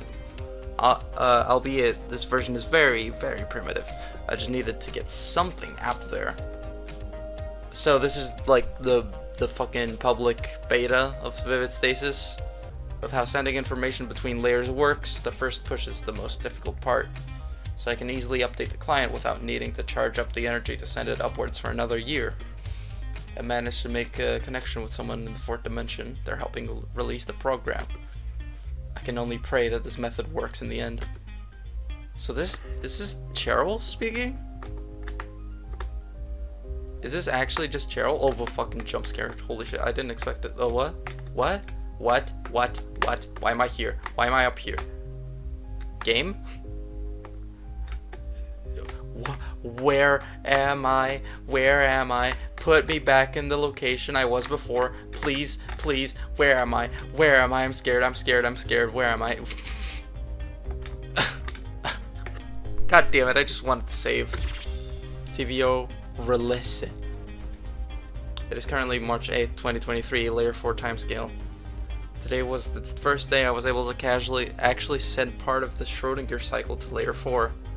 Covers everything from the disappearance of Suki to a bit after lock P. I think that this makes up for a good first chapter. Though the data generated through what we decided to call the demo phase was useful, it was only useful enough to supply continual updates to the data generation client. So my hope is that with this full release, more people will have access to the data generation client. TVO, this is our last hope. Our only chance to break the rules of the narrative and create a new opportunity, a new miracle. I did not expect Chapter 0 to be a big fucking maze, not gonna lie.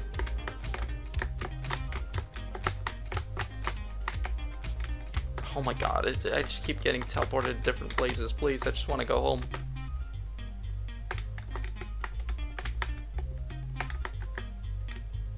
Oh, thank god. Okay, let me save my progress. 1 second, bro. Okay, I need 110 gems. How does one get 110 gems? Hey guys, did you know that the door locks required the total gems collected and not the... I'm just stupid. I'm just stupid. That's clear. Well, actually there's no hint of that. What is happening? Uh-oh. Uh-oh. Uh-huh. Oh boy.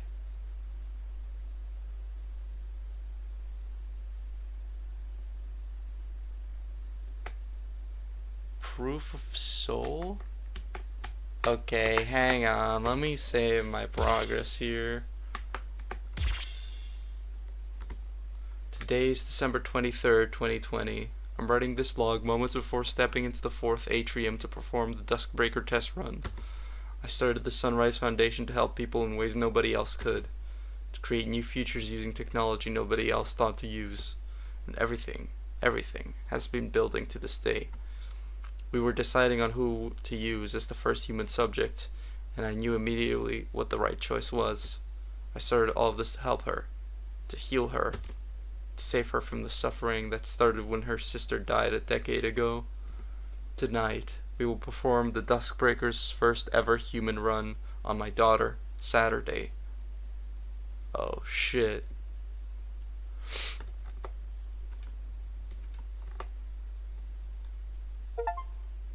Chronostasis.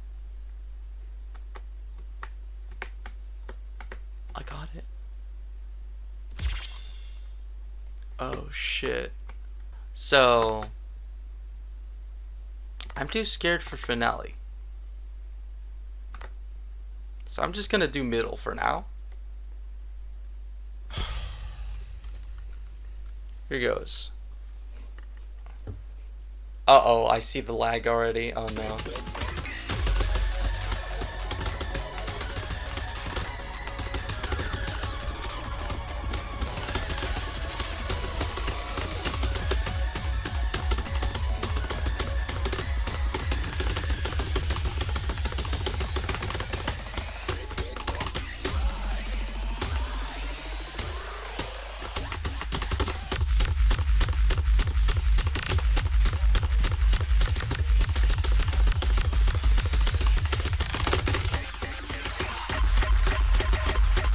Oh no.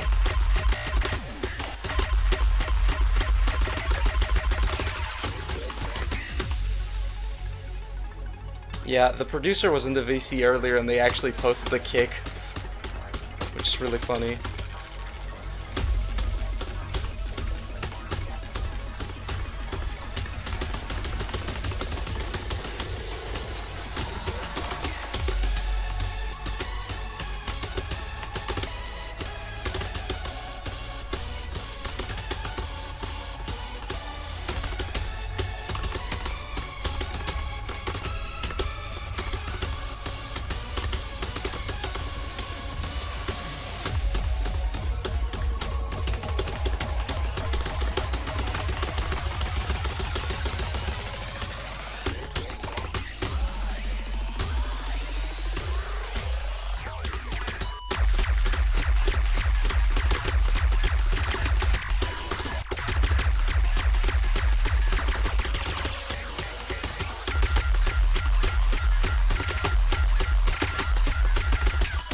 Shit.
Damn.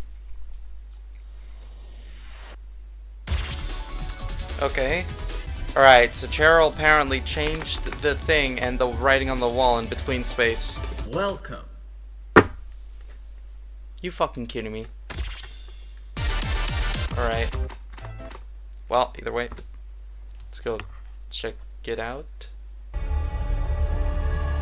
Complete the Schrodinger cycle. Oh, I gotta go to main story. Oh shit, I gotta go to main story now.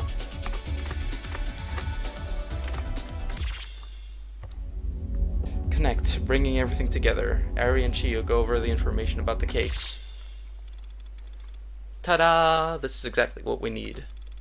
Chiyo carried a large cork board into the room. Ari looked at her with an exasperated glare. Seriously?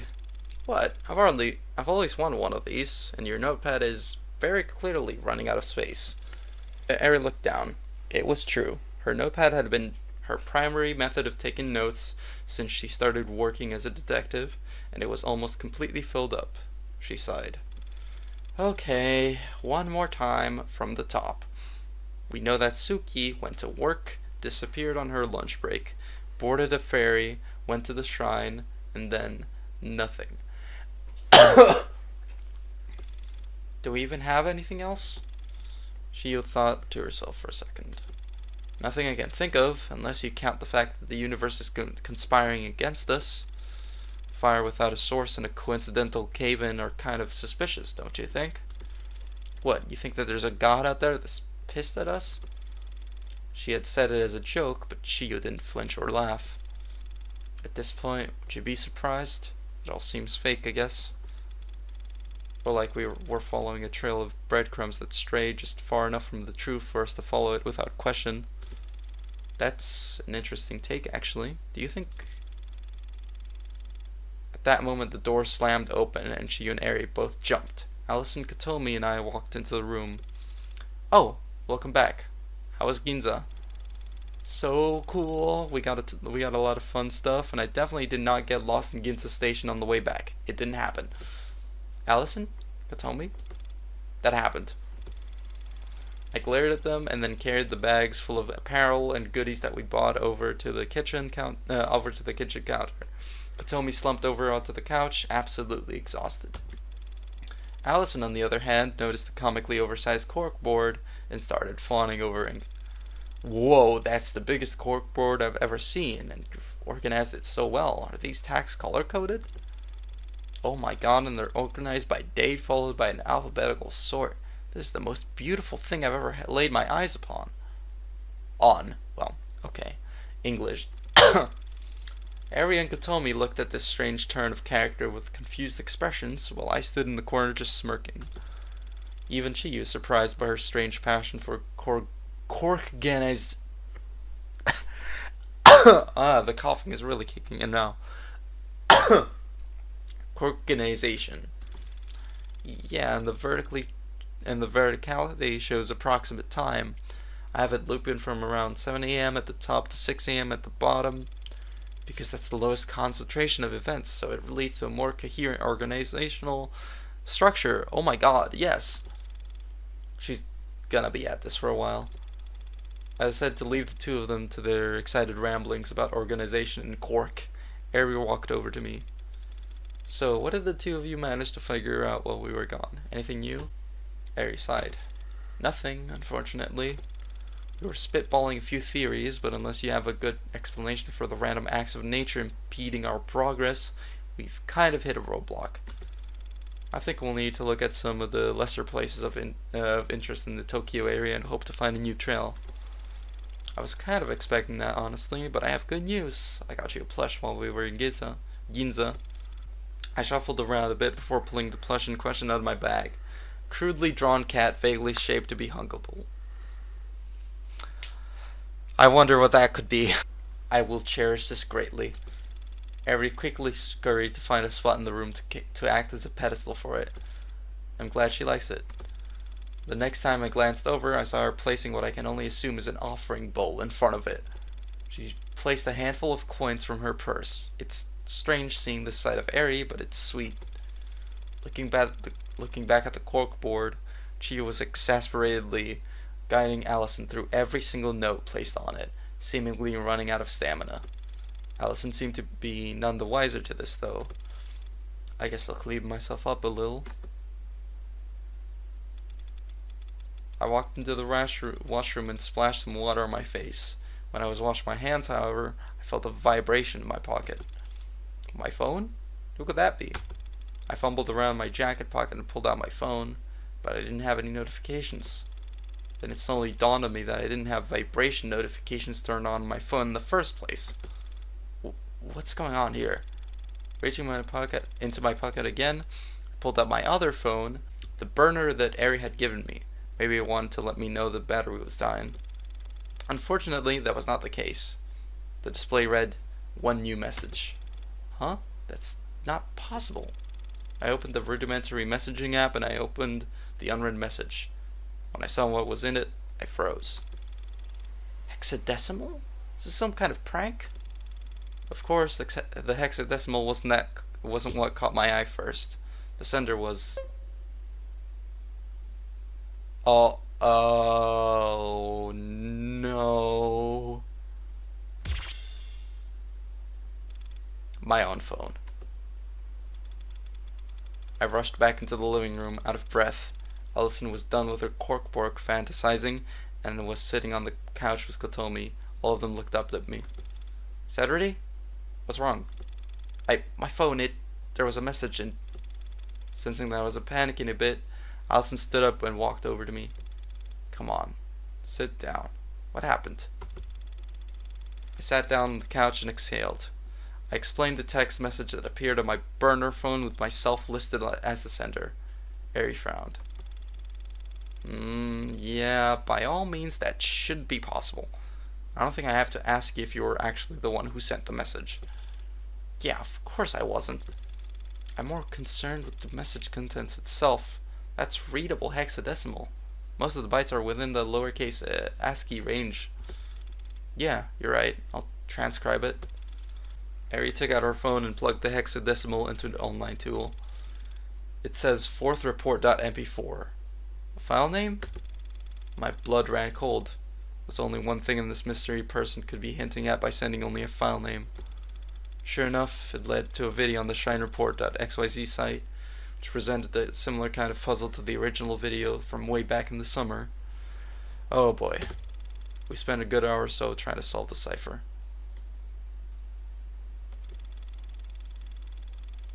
It led to an address and a time similar to the original video, an empty lot near Shinjuku Station, and the time of 8:15 p.m. on November 19th, tomorrow.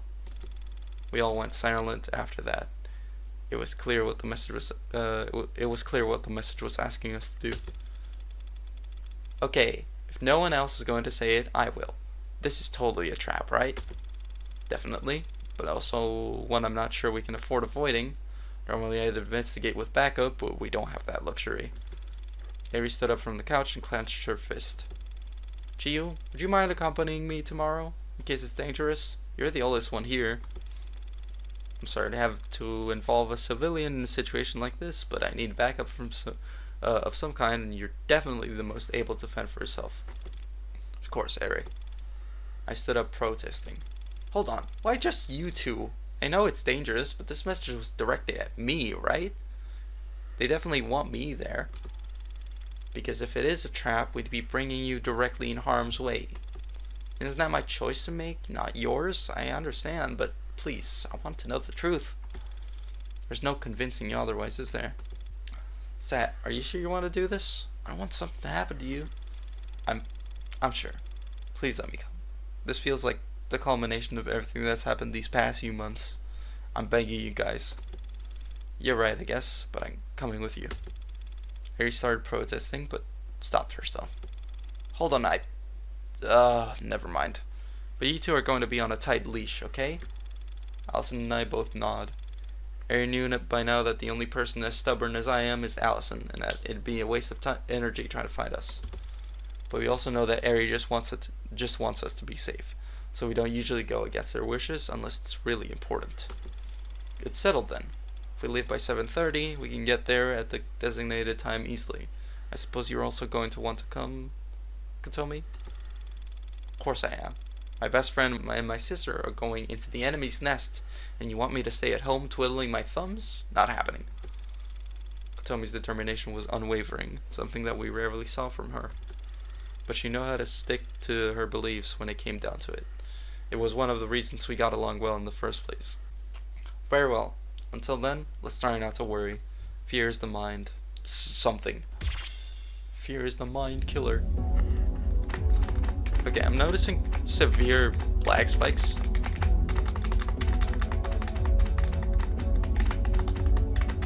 So let me quickly close down the game. Okay. Now we can start. Oh boy. Alright. Let's go.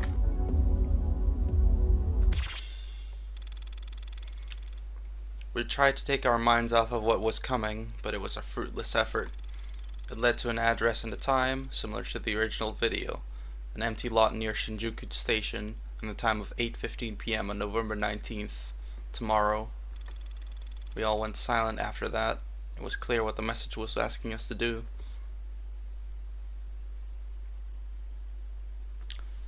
Um.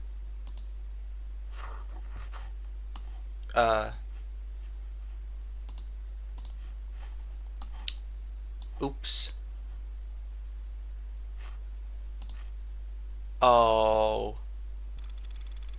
We had tried to take our minds off of what was coming, but it was a fruitless effort. It was approximately 90 minutes before the time specified in the puzzle video, and I was sitting on the bed in my guest room in Chiyo's apartment. Wait, oh, so did the game just like do a bruh moment?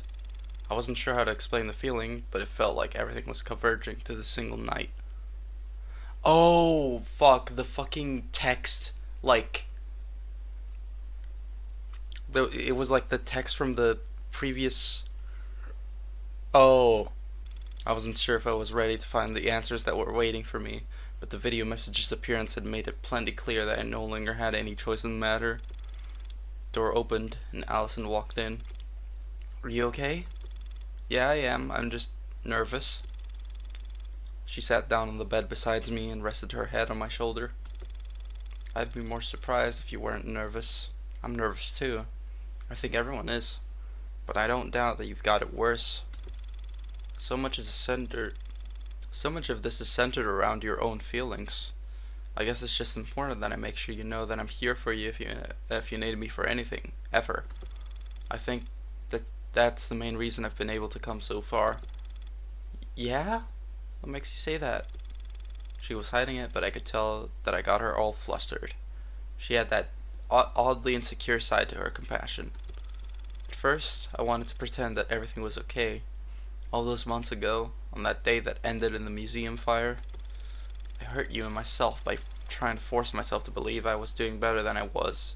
So, I started trying to be more honest, open up more when I was feeling out of it. I've worried a little, all this time, that your high spirits over these past few months have been the result of you putting on a brave face. I worried about that too. It's way too easy to fall into unhealthy habits without realizing it. But when I took the time to analyze the situations I was in, I found that it was all true. I was able to live some of my best true months this past fall, even despite my life being completely upended ever since the summer. And while, yeah, I owe some of that to Eri and Katomi and even Chiyo, I think most of it was because of you. Ha, you flatterer. I'm not special. There are tons of girls like me.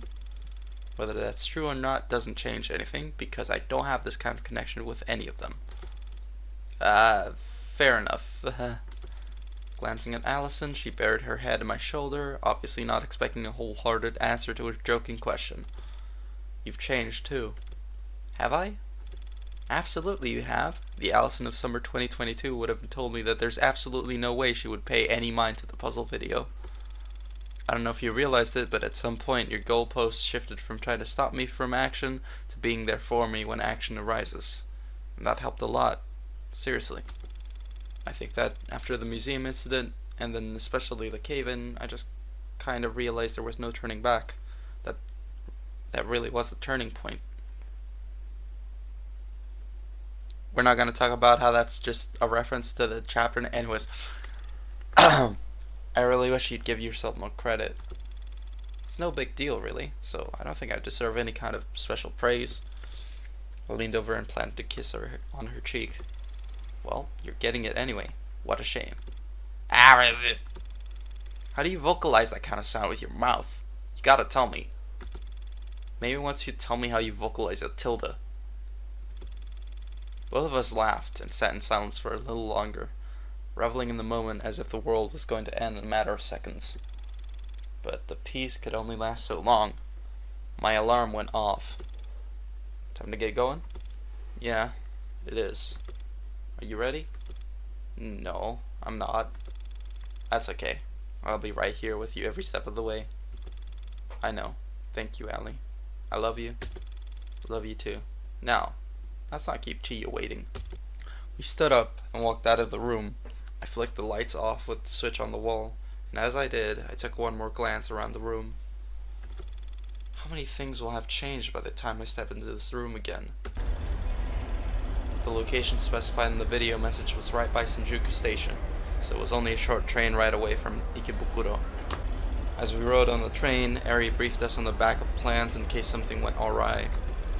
Obviously, our burner phones are the best way to sound out any kind of SOS. I'm assuming y'all brought yours? Yeah, we did, but why are you only checking this now? Shouldn't you have double checked before we left? You're right, but it seems like it all worked out in the end, so there's no need to dwell on it. I could tell from her tone that she had also spent most of the time before we left preparing herself mentally for whatever was about to come. Over the past few months, I've come to realize that Eri is much less steel-willed as she seems, probably even more fragile than Tomi. She's gotten better at opening herself up to those insecurities, but it's a process, so she's still the hard-ass police detective who isn't allowed to emote at times.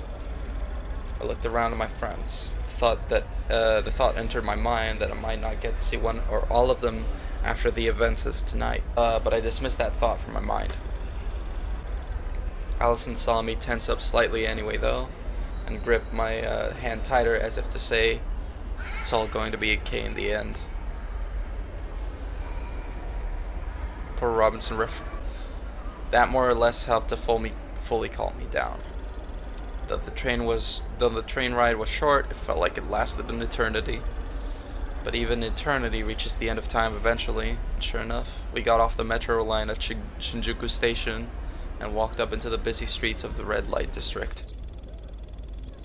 Damn, okay, what a transition. The location we'd been pointed to was visible immediately after leaving the station. It was... Wait, what's going on here? I thought it was just an empty lot on the map. It definitely was. Looks like the gate to the lot is open. Almost like we're being welcomed in. My uneasy feelings rose up briefly, but I gripped Allison's hand harder and we walked forward through the fence surrounding the building that shouldn't be there. The building was tall, easily about 15 stories. When we walked around the back, there was a plate near a door that made me freeze in my tracks. The Sunrise Building? Hearing my shock, Eri, Kotomi, and Shiyo hurried over. Sure enough, the back entrance has a sign above it that read, Sunrise Building and Rear Entrance. The Sunrise Foundation again. They've been all over this mystery, and now a building with the same name has appeared in a lot that we were led to believe was empty. It shouldn't be a stretch to say that something's up here. You're right.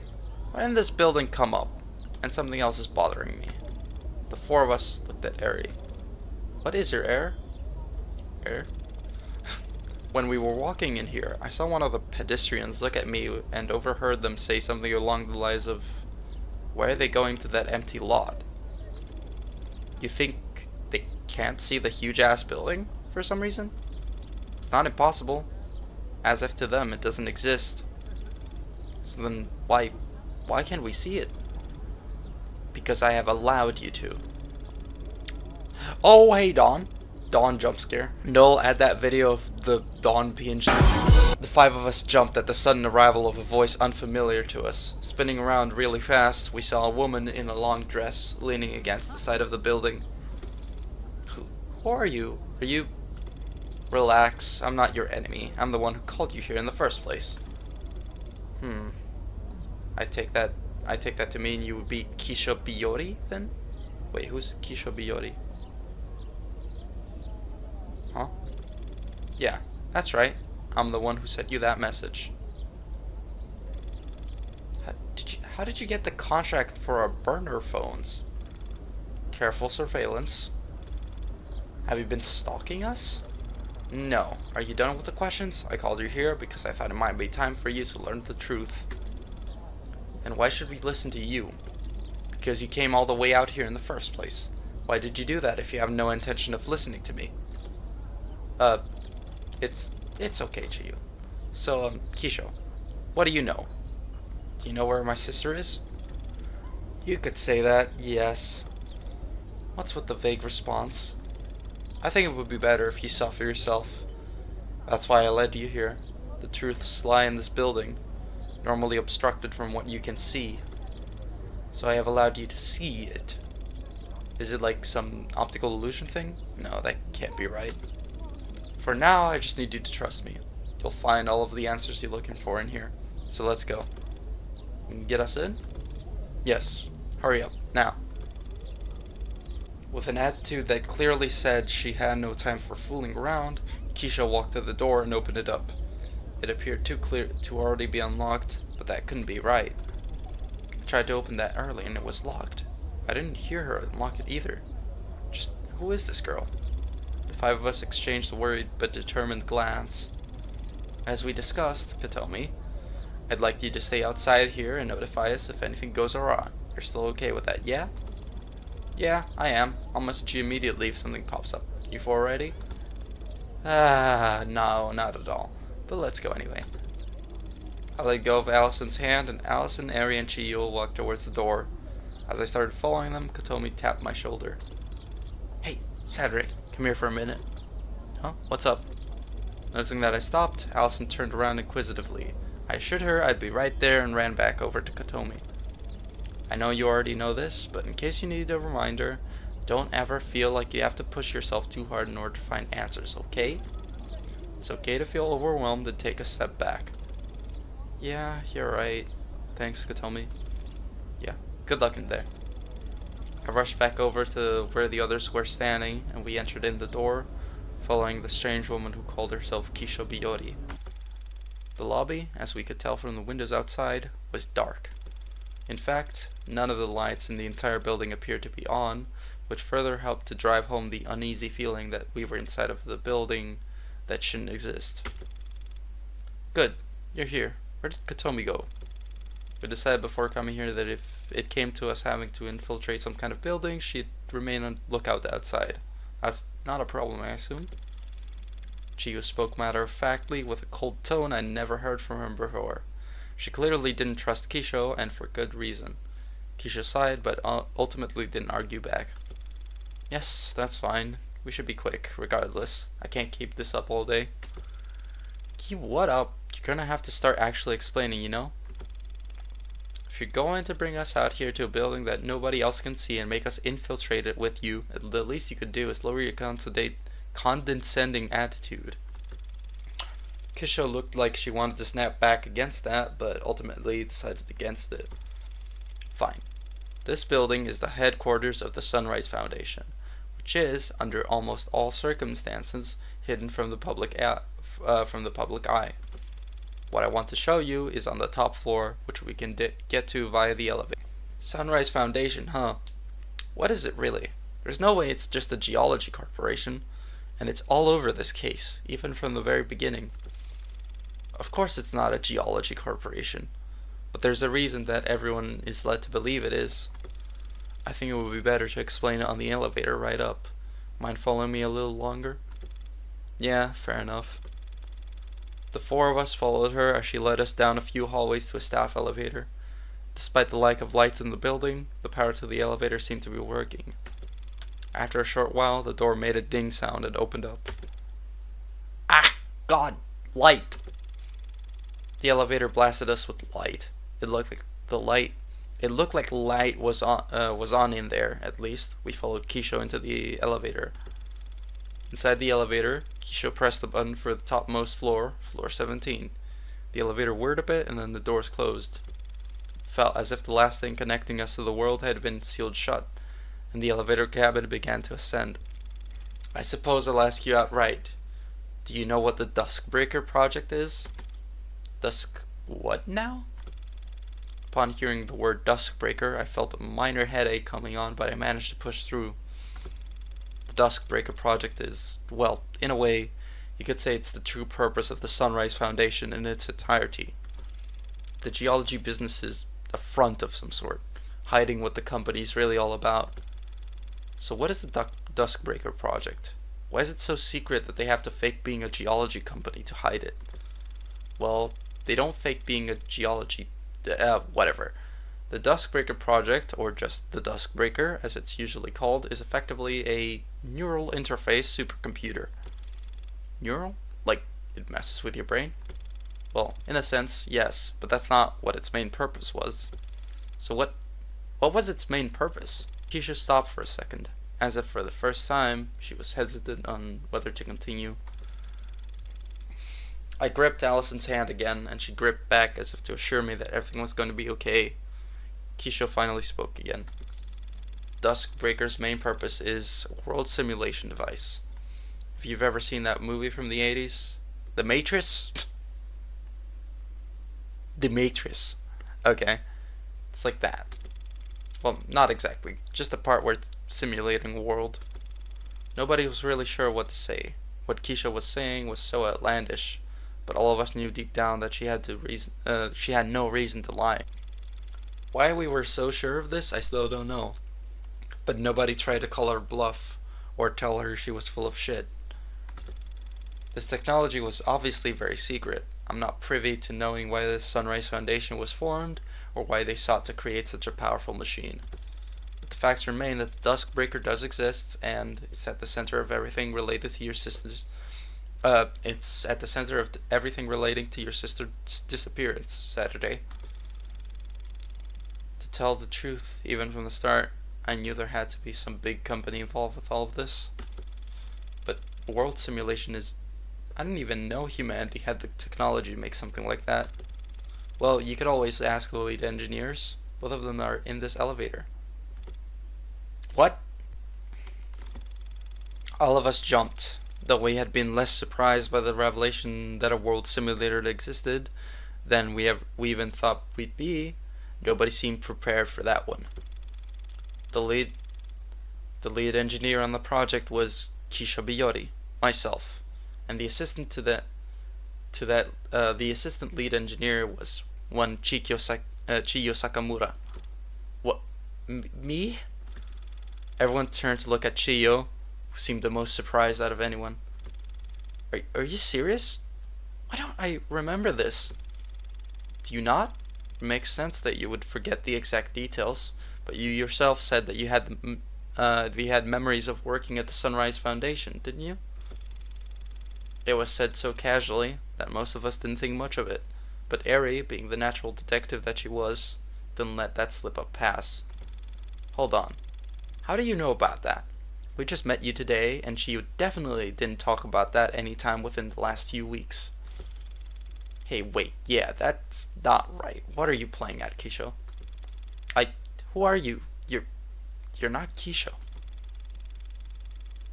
As if the next domino in a row of revelation had fallen over, all of us turned to look at Chiyo surprised. It's true that I have fragments of memories of working at the Sunrise Foundation. I don't remember working on any Duskbreaker project, and I don't know why the hell I would have forgotten, but I do remember one Keisha Biyori, and she was not you. So who are you? The woman who had until this point called herself Keisha sighed as if she was minorly inconvenienced. It was the most believable way to get you into the Sunrise building. I just took the most logical path. You tricked us. What the hell are you going to do to us? Nothing. I'm doing what I promised you I'd do, showing you the truth. This was just the best way to present it. Of course, I knew this would happen as well. It happens every other time. Every other time? You'll see. Look, I know it's a lot to ask for your trust after lying about my identity, but I'm not here to be your enemy. The answers for everything are at the top of this building. Answers about the Duskbreaker, answers about your conflicting memories, and answers about how all of this ties back to your dear sister. As if on cue, the elevator finally stopped its ascent, and the doors opened into a dark hallway. If you must call me anything, dawn will suffice, but we have to be quick, because the real enemy will catch on before long. Hurry along now. The woman who now wore the name Dawn walked into the shadow of the lightless hall towards the end. I felt Allison's hand grip mine again. Are you doing okay, Sat? I think so, for now. It's a lot, but I can do it. I have to do it. I'm still here by your side. Yeah. The four of us left the elevator into the hallway. The door closed behind us, casting our entire sight into complete darkness once more. There was just enough light for us to make our way down the narrow hall. Though there were doors on either side of us, none of the nameplates had anything written on them, giving the impression that this floor was not to be used by anyone. Finally, we caught up with Dawn. She stood in front of a large double door at the end of the hallway, seemingly waiting for us and double-checking something. This is the only office on this floor that's occupied. It's the president's office. As in, the president of the Sunrise Foundation? Yes, this is his office. It's the first truth governing everything. Are you prepared? I stopped for a second, almost instinctively answering yes, and took the time to steady my breathing. I ground myself using the warmth of the hand of the person I loved, and exhaled. Please, open the door. Dawn seemed to understand my answer. She pushed the double doors open and invited us inside the office. The office, like the hallway and lobby, was shrouded in darkness. Dawn pulled out what seemed to be a miniature flashlight. She walked to the front of the desk and leaned against it, facing me. Saturday. Do you know who the founder of the Sunrise Foundation is? Did I? I thought about it. I shouldn't know this, but everything in my mind is screaming at me that I don't. That doesn't make sense. I don't think I do. I see. Then take a look. She stepped aside and threw me the flashlight. I caught it and turned it on, pointing at the desk where she was just leaning. The light illuminated a small nameplate on the desk, adorned in sun-related decor. The nameplate read Setsuki Tasugata. Setsuki. Of course, I knew whose name this was. Setsuki Tasugata. Oh, yeah. My father. My dad is the president of the... My breathing intensified and my heart rate rose rapidly. Sensing that I was beginning to fall into a panic, Allison rushed over to the front of the desk where I was standing and took the flashlight from me, placing her back in mine and squeezing it tight. I breathed.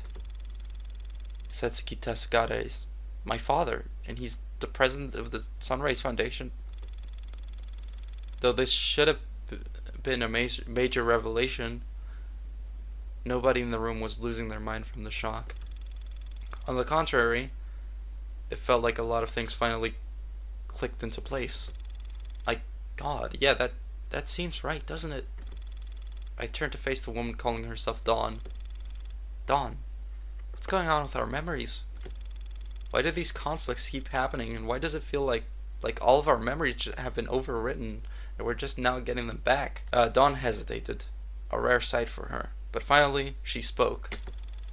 I think it would be best if we continued. There's still more to be seen. At those words, something finally boiled over inside Allison, and she snapped. Okay, I've had enough of this. How long are you going to string us along and force us to play by your rules?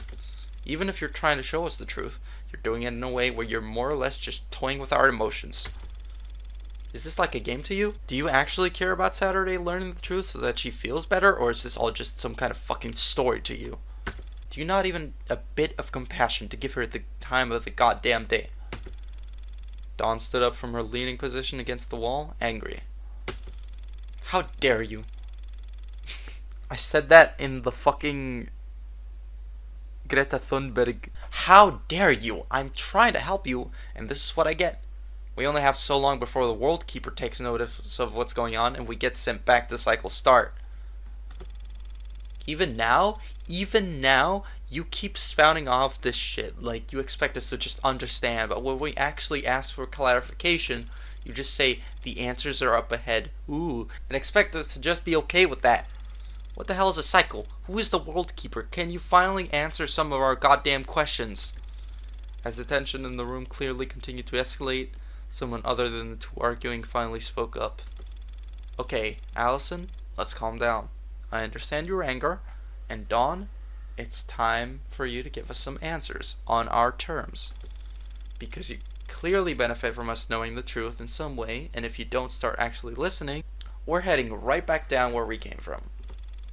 Ari was surprisingly good at diffusing this kind of situation in her own unique way. She spoke to Allison with compassion and understanding, and switched to being cold when addressing Dawn near instantly. It was one of the things I most respected, kind of feared about her. Dawn seemed completely unbothered, though. She changed back to her normal serious self instantly, so fast that it almost felt like she had never lost her temper to begin with. It felt inhuman. Dawn, I'd like to ask you a question about the Duskbreaker. It's the hypothesis I've come to with all the context you've given us. All you have to do is to confirm or deny if I'm correct. Yes, I could do without the in-depth explanation. I'll answer. Before I ask, Saturday. Ari turned to face Allison and I. Depending on the answer to this question, everything could change. And I do literally mean everything. Are you sure you'd like to stay in the room? Or should I wait to ask? After a few more deep breaths, I answered honestly. I'm staying. Please ask your question. I want to know. Very well.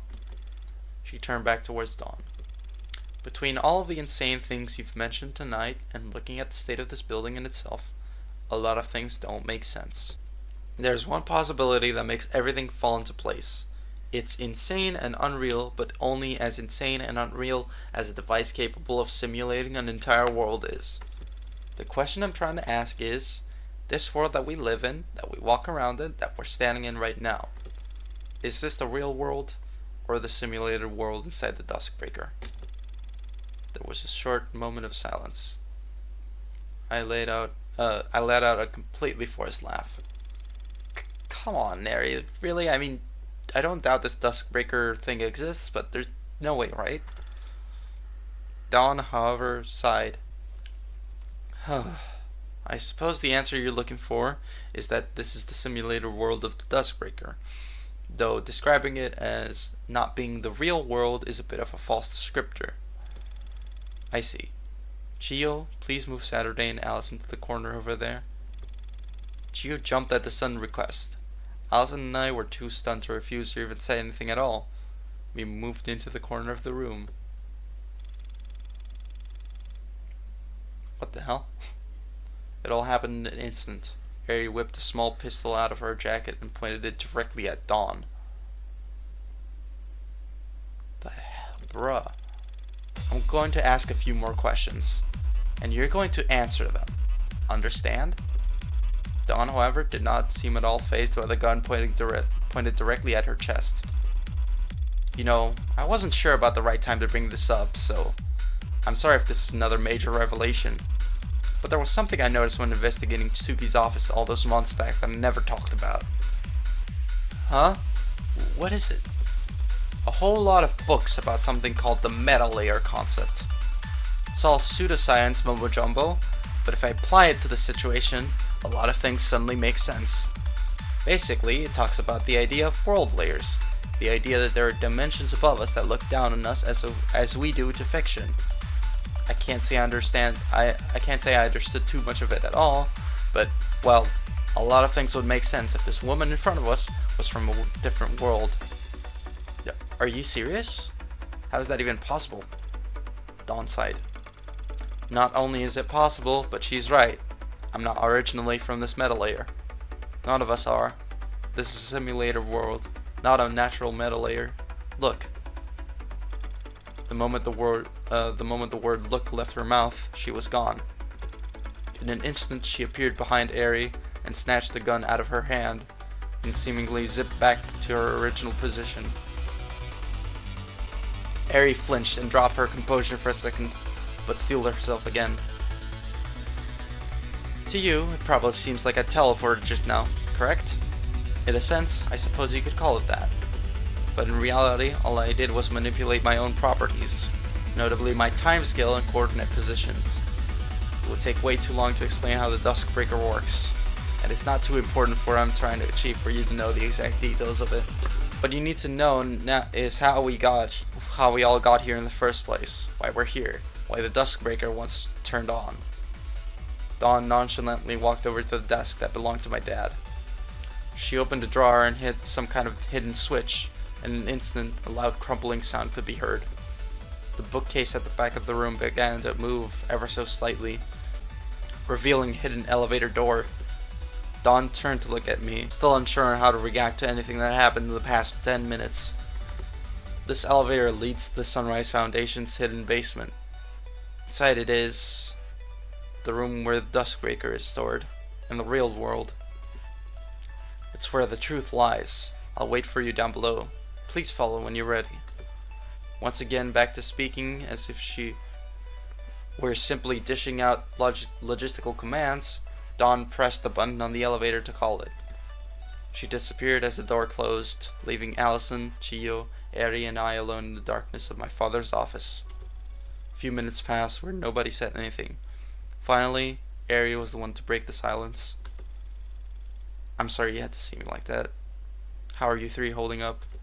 I tried to say I'm doing fine, but my own emotions took over and I got choked up before I could finish. I fell to my knees on the carpet floor. I'm so fucking overwhelmed. I don't know what the hell is even real anymore. What the hell? Allison kneeled down to wrap her arms around me. I'm so sorry, he said. You can go home now if you want. It's really clear this way above what any of us expected. No, I want to keep going. I just need a moment. Many moments I was given, kneeling on the ground. I sobbed for a good 10 more minutes. Probably would have continued for another hour if Allison wasn't right there with me. Finally, I stood up, turned to Chiyo. Chiyo, about your memories. Have they come back yet? Not all of them, but I remember why we started the Duskbreaker project. What it was that Setsuki, that your dad wanted to achieve. Please tell me. Please, I want to know what led to all of this. I can't tell you the whole story because I don't know it. I'm assuming that woman has her own side of the story to tell down that secret basement, but from my recollection, it goes something like this.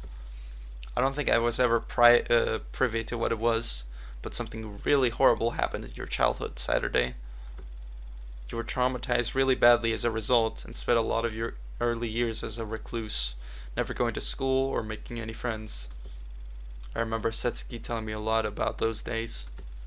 I think he thought it would improve over time, or maybe he thought it would improve faster than it really would. For whatever reason, Setsuki was really down when it seemed to him like you weren't feeling any better as fast as he expected you to. I don't think he wanted to rush you or anything. I don't really understand the feelings of a parent, though. Regardless, growing up and observing how much you were hurt by whatever it was that happened to you changed Setsuki's outlook on a lot of things in life.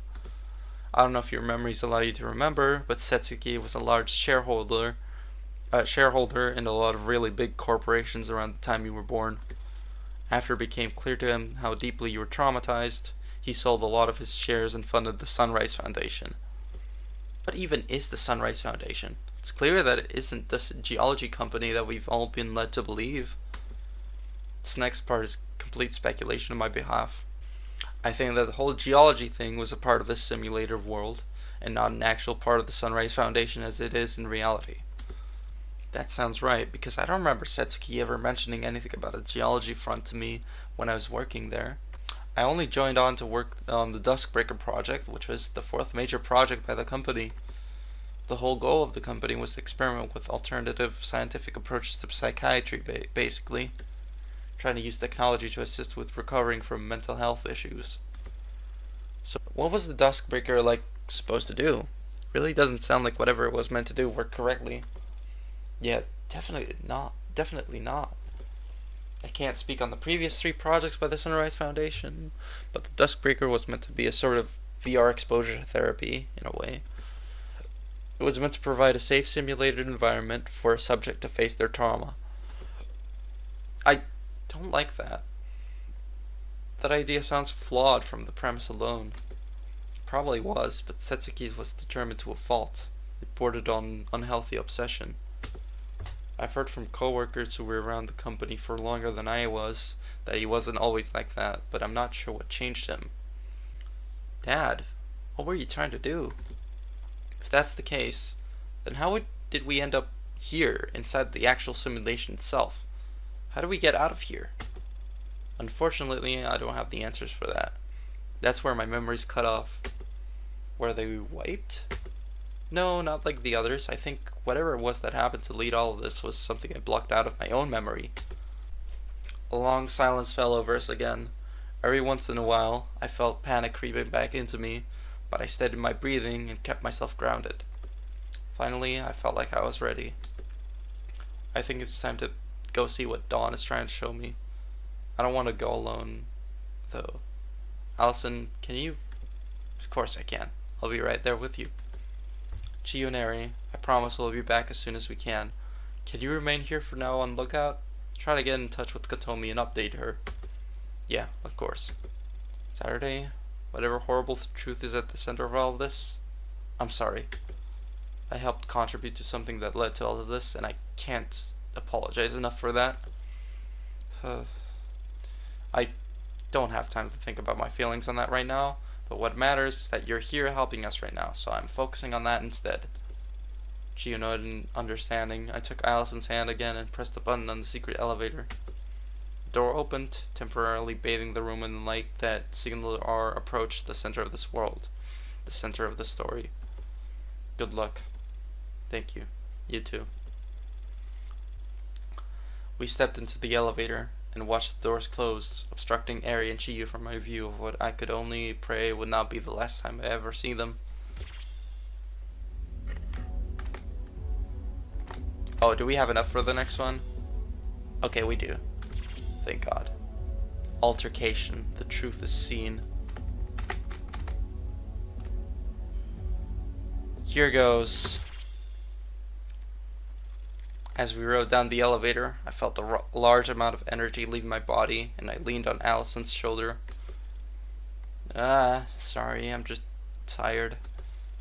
I can't blame you, but you're doing really good, you know? I'm really proud of you. You're doing really well yourself. It's almost like nothing phases you. Nah.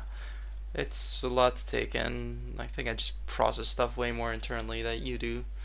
Not that being external about it is at all a bad thing. It's just different, you know? Yeah, I get you. The elevator plummeted into the depths of the unexisting building. It was a long ride. Finally, the elevator came to a stop and the doors opened into a dark hall. The basement hallway of the Sunrise building. Though it was as dark as the other halls we traversed on our way up to the 17th floor, had a completely different atmosphere. It looked like a hall you might see in a horror video game, like Silence Hill. Silence Hill. The copyright evasion. So true, bestie. As Allison and I walked along the dark hall, our footsteps reverberated across the walls as if judging us for being in a place we should never have ventured. But we were here, and we weren't turning back until we found the horrible truth that this place housed. At the end of the hall was a single door. The woman who had turned our lives upside down in just a single night was standing in front of it, waiting. Dawn opened her mouth as if to say something along the lines of "took you long enough getting here," but decided against it. I'm running out of time. The World Keeper has noticed what I'm trying to do. Who is the World Keeper? Pretty much my polar opposite. I'm here to guide you to the truth, and she's here to prevent you from finding it. I don't have time to explain more. I'm sorry. At this, the figure of Dawn began to flicker and glitch out. It looked like if she was disappearing from the world itself. Saturday. Inside is the truth at the center of everything. It doesn't explain all of the questions, but it's the biggest answer. It will be hard to face.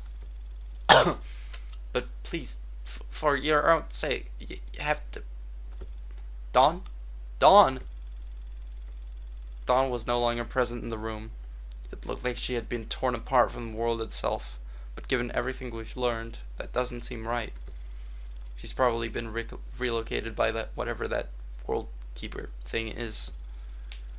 Allison and I stood in silence for a bit, waiting for her to come back, but she never did. Do we go inside? I don't know. As if that was really a question, I placed my hand on the rusted door handle and turned it. The light of truth seeped out of the room. In another place, a violet shaded shadow morphed into the fabric of the environment. I figured you'd catch on sooner or later. On the other side of the room, the World Keeper stood, anger adorning her face. What the hell do you think you're doing? Why are you surprised? I'm doing what I'm supposed to be doing. I'm fulfilling the reason I exist. And you thought I would just sit here and let you put her through that? No, but I knew I could keep you busy long enough to give me a head start. Don't give me that shit.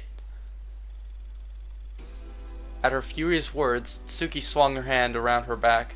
A large group of energy particles formed around it, and a long glowing shape took form. It was a scythe formed of resilience to protect the order of the world, a weapon used to reap death being wielded by death itself. This cycle ends here. Oh ho! Now it's my turn to say. Wow. Oh ho! Now it's my turn to say my lines. Dawn raised her own arm, and in it particles of narrative resilience to face the truth gathered. In her hand formed a much shorter but equally powerful weapon. It was a pistol. Small but just as effective, like a detective might use. Dawn twirled it around and landed its aim of fire square on Tsuki's chest. Didn't anyone ever tell you it's a bad idea to bring a scythe to a gunfight? The opening move was made, one shot fired. Of course, that bullet was never going to hit anything other than the wall, but someone has to make the first move. Tsuki flew into the air, gracefully but with an offensive intent rather than defensive. She brought her scythe down towards where Dawn was standing. Dawn dodged out of the way just in time, like she had done so many times before. The fighting continued. Seconds go by, minutes, hours, days, weeks, months, years. Full cycles, most not even reaching this point in the narrative. Slight alterations in the altercation, subtle movement changes, but the screenplay remains the same each time. After all, there's no need to sweat the small details. There isn't even any need to describe the details at all. After all, this couldn't matter to them anymore.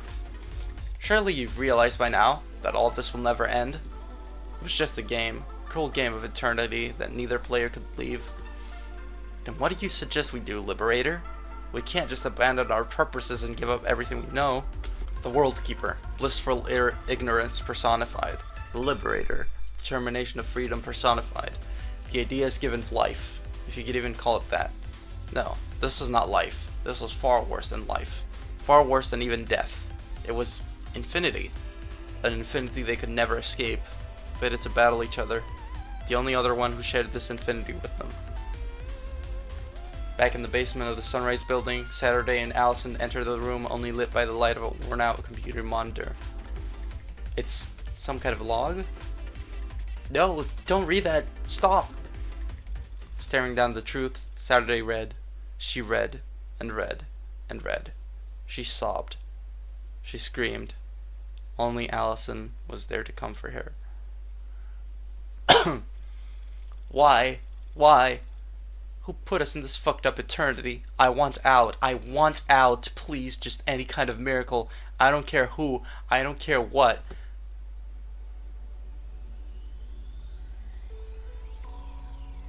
At some point, Tsuki's voice had started coming out of Dawn's mouth. I recognize this song. What song is this? No, it was more than that. It was my voice. It was also hers. The fighting continued. The crying continued. Fates forever intertwined in the Mobius strip of life, death, and repetition. Yes, only a miracle could save us now. A blessing from a higher power. A gift from the heavens itself. Whatever the form it may take.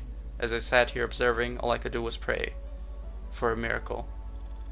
And then everything reset once more. What? It's not over.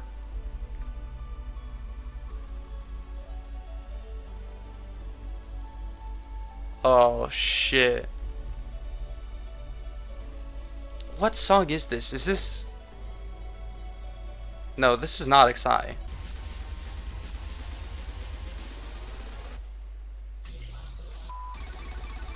Oh, it is. Oh, it's From's. Bruh. I don't know why I didn't click.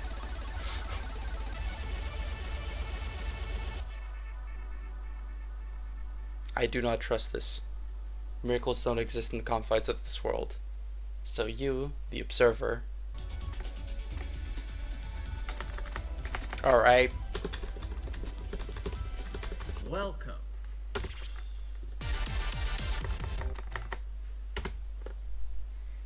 We completed the cycle. Oh shit.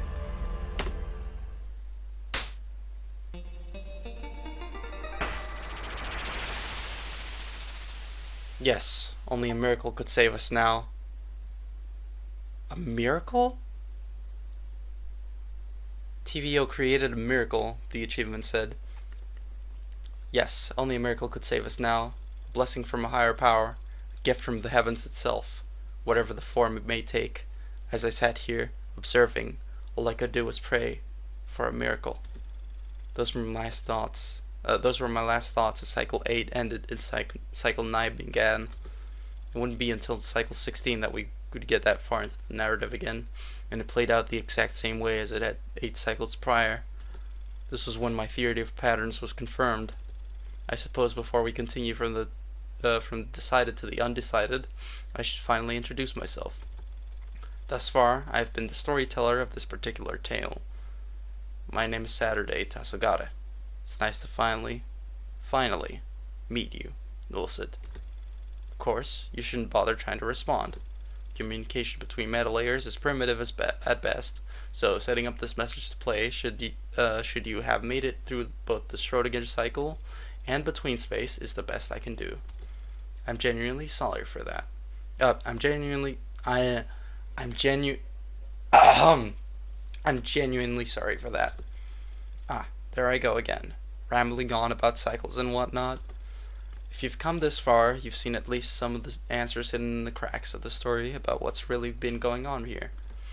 Between the Duskbreaker, the simulated reality, the cycles, and even the idea of meta layers, I can't imagine any of this was easy to wrap your head around.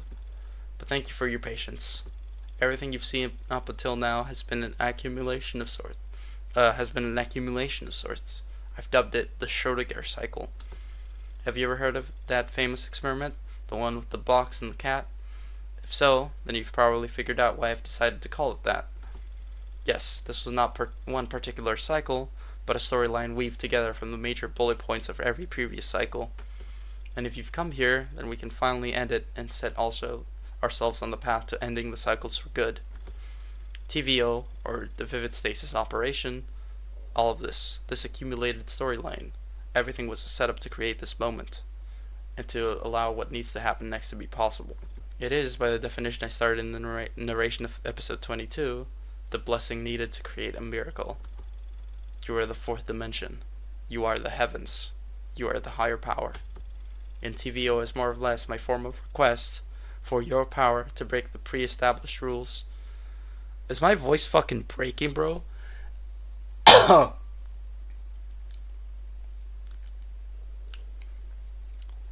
TVO is more or less my formal Whoa, my voice turned back to normal real fucking fast, didn't it? Holy shit. TVO is more or less my formal request for your power to break the pre-established rules of this narrative and create a future that allows us to end all of this. To leave the Duskbreaker. I'm sure there are still many questions you wish to ask me. Who is the Saturday you've been following if I'm her? Are the World Keeper and Liberator also Saturday? What was the severance of emotion? The answers to these will come in time, I promise. But for now, if we don't focus on the situation unfolding presently, our chance to forever change our fates will fly by. This is the end of the Schrodinger cycle. From here on out, you will follow the current ongoing cycle, cycle 8266. The World Keeper is about to more or less checkmate the Liberator. This happens every time we reach this far into the narrative, and the cycle resets every time. This is our one and only chance to bring forth this miracle and finally change things. Still, even with all this, we don't know what your miracle will make things better. We don't know that your miracle will make things better. It could prove to alter little at all. But I've spent all this time preparing this for a reason, and that's because I'm not afraid of taking that chance anymore. I'm done running away. Now and forever. It's time to make a miracle. The chime of a clock woke Dawn from stasis. It was a chime she'd heard many times, but it was also a chime she'd never heard in any cycle prior. The chime of midnight, November 20th, 2022. What? Standing up, Dawn looked around. Immediately, she recognized the strange scenery around her. Freeze frame? But when did I... She had seen this kind of scenery many times before. It appeared to her when she tried to thwart what were known as cycle locks, challenges to Saturday's life caused by either the Duskbreaker or the World Keeper, respectively. During this process, Dawn would freeze the state of the narrative and enter this space, solving some kind of problem to make it out. It was a visual process she had developed to even solving a life or death scenario to solving an escape room, but she had never before seen this particular configuration. I don't understand. How is it November 20th? I've never... Confused by many things, Dawn shook her head and moved over to the computer she usually used to try to get a grip on what had happened.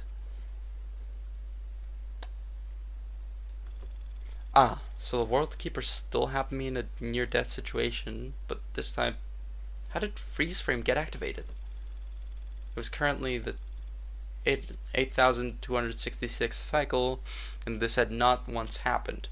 Dawn was in shock, but quickly realized the situation and how advantageous advantageous it was. The life or death situation, it's me. Then if I solve this puzzle room, will things change? Of course, there was no way to check this theory other than to give it a shot. Still, clearly confused and on edge, Dawn steadied herself and tried to regain her composure. Okay, let's try to figure this out. A miracle? I really hope that's true. Bruh. Okay, here goes the MS Paint usage.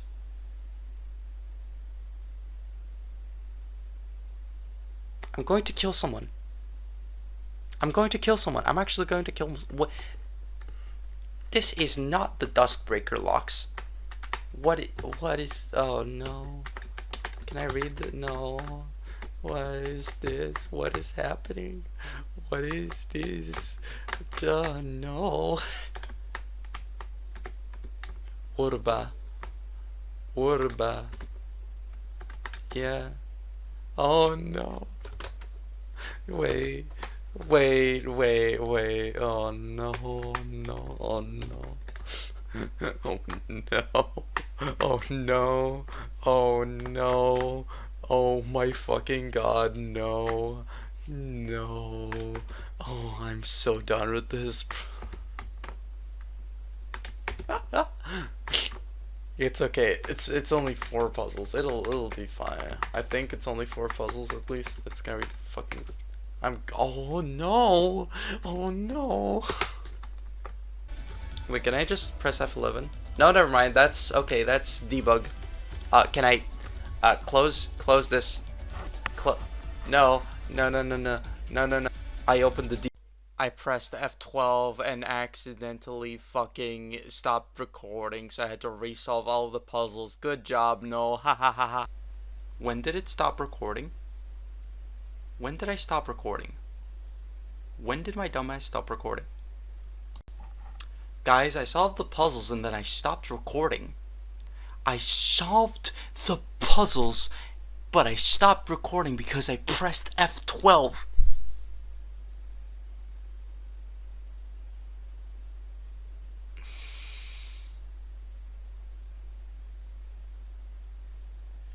You know what? No. We're doing this all over again. I went through all that suffering for nothing? No. I gave up on the fucking debug menu anyways. I need to relaunch the game. Fuck this. Okay, so this one. Let me show you guys what I had to do here to get this to fucking work. Alright? So, this shows 10 people. I completely missed it the first time and I kept getting confused. This people means 10 people, right? And a car means 5 people. So if you take 10 and divide it by 5, you get 2. So this means 2. This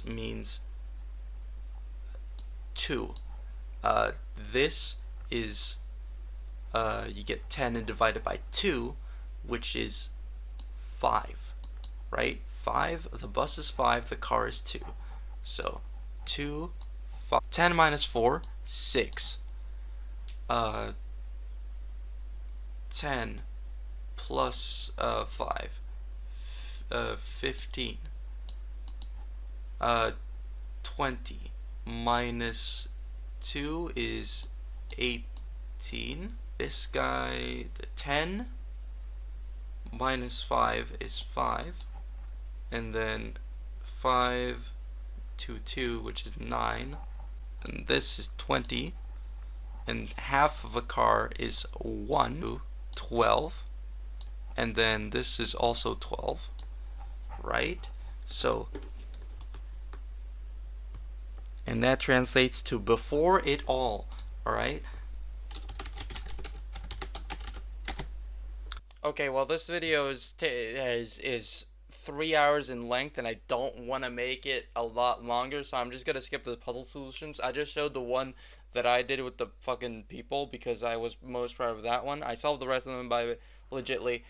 Here's me solving the funny maze. Lol about ha ha ha ha ha ha ha. I think I'm cooking. Because if you take these phrases and you line them up somehow, how did I do that? I managed to drop it. Shift!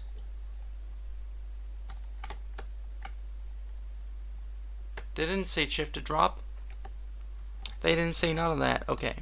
That should hopefully do something. Yo! Yo!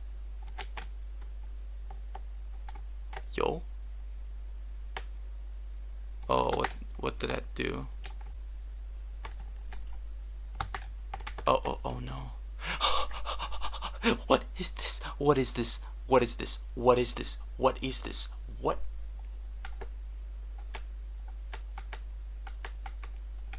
Huh? Huh?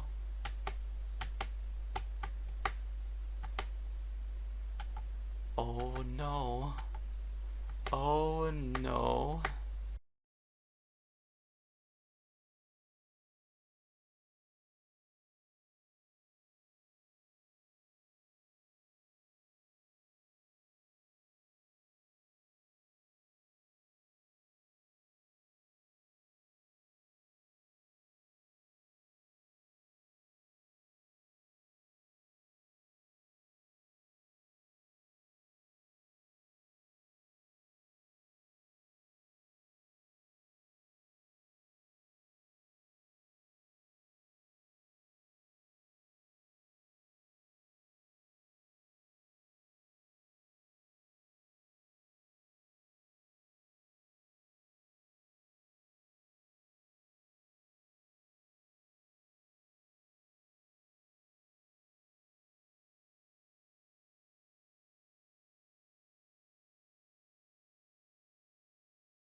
Okay, I'm not even gonna lie. I asked for help on this one. I didn't. I could have. Did not. I. Um. So. How do you wipe a file? New. Okay. delete this one. Don't save. Fuck that. So, turns out, I am stupid, because green orb goes in green podium. You point the thing towards the podium. That's top left.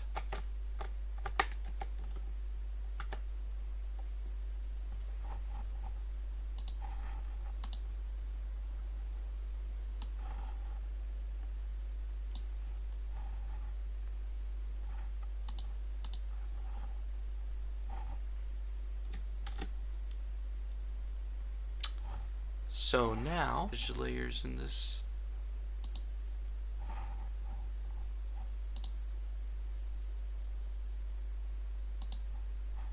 Additive. There we go.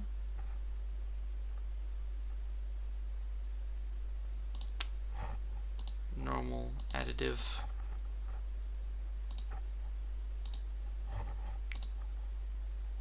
Additive.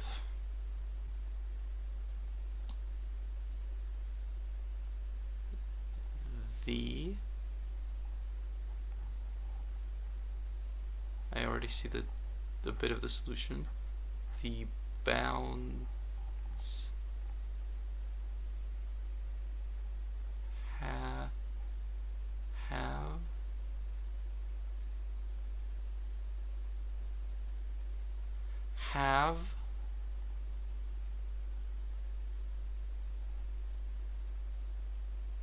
the bounds have gone. The bounds have gone. Holy shit. Middle. I'm just gonna go middle.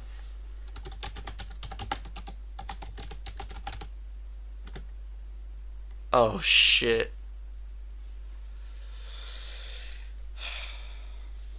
Alright. I'm recording, right? I don't want to fuck up. Let's go.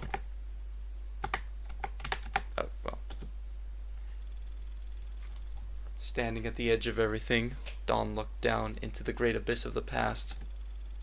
Ah, I see. Then this is the final missing piece, the severance of emotion.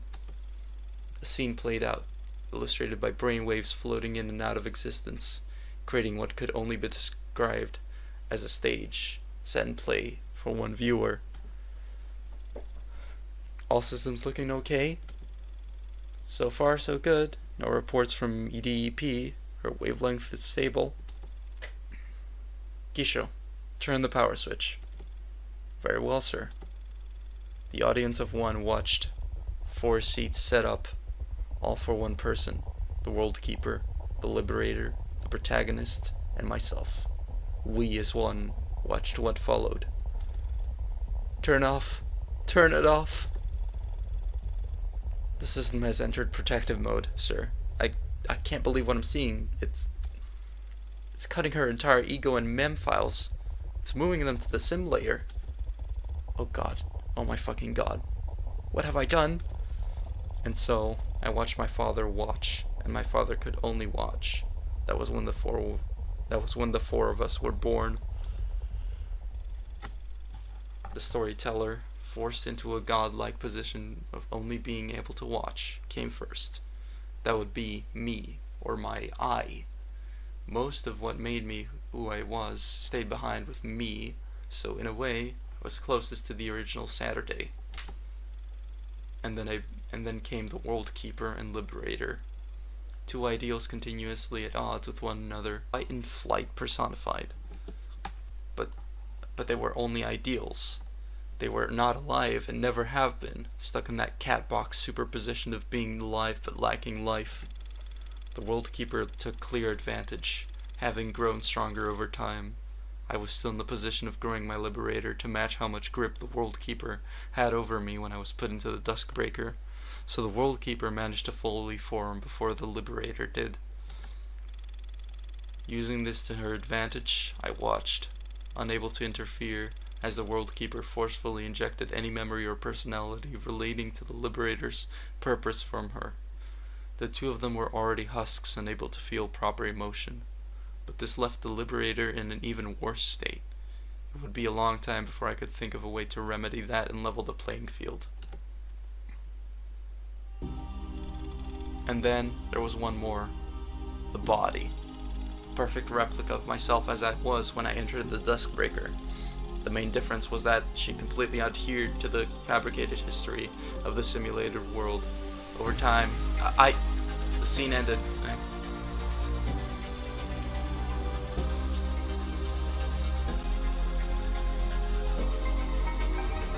It was finally time to change my fate.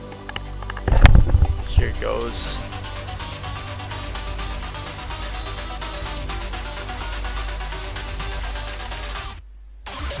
Oh.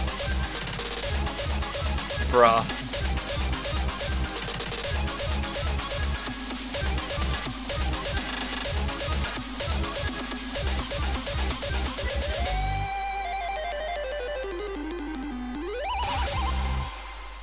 So it was Kyotsugion. God damn it. A self-imposed nightmare. Here goes. Oh yeah, did you guys know this was a rhythm game?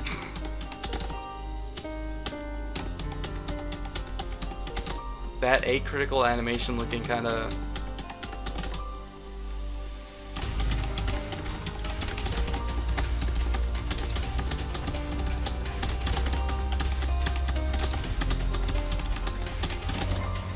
Wait, why is there no gauge? I just realized there's no gauge. Why did I play this on middle then, if there's not gonna be any gauge?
Oh, what? How? You're not... I don't understand myself, but don't you realize the chance of being given? Impossible. A miracle cannot save us, no matter how hard you hope. It's been 800, 200... and still cling to this foolish hope? Look around you, Tsuki. Eternity doesn't matter when you have an impossible. Time and time again, we've looped this story and finally split second path lays for us. We're going to waste the one escape rope we've ever been thrown since the moment. Oh god.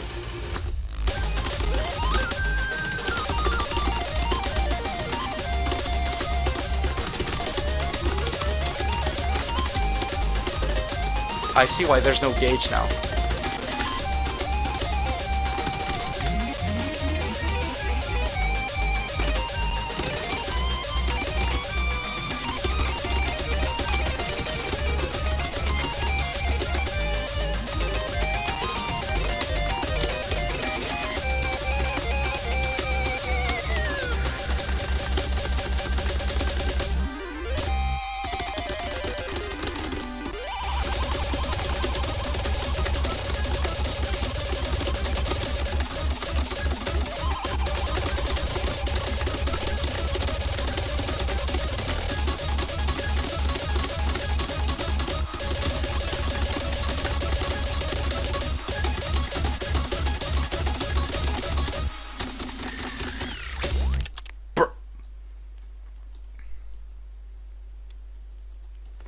time, many months into our ordeal, that word stopped having meaning to me.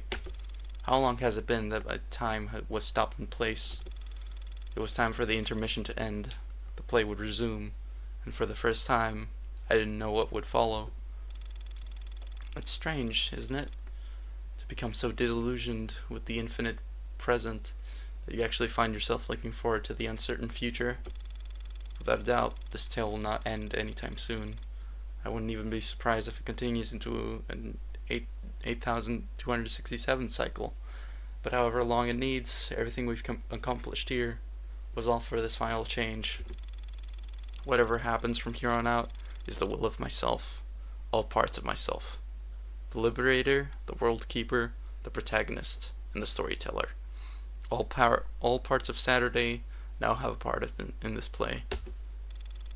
There are still some unseen truths of the past that will come to light, but after all these years, all this time, finally, I can see what lies in the future. So, shall we enjoy the rest of this play? Damn.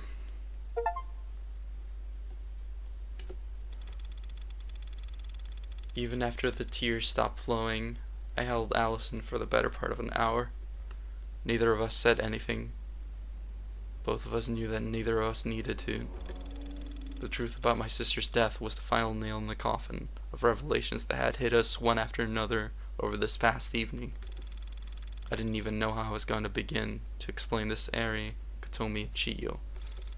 And the worst part is, I would be walking out of here with more questions.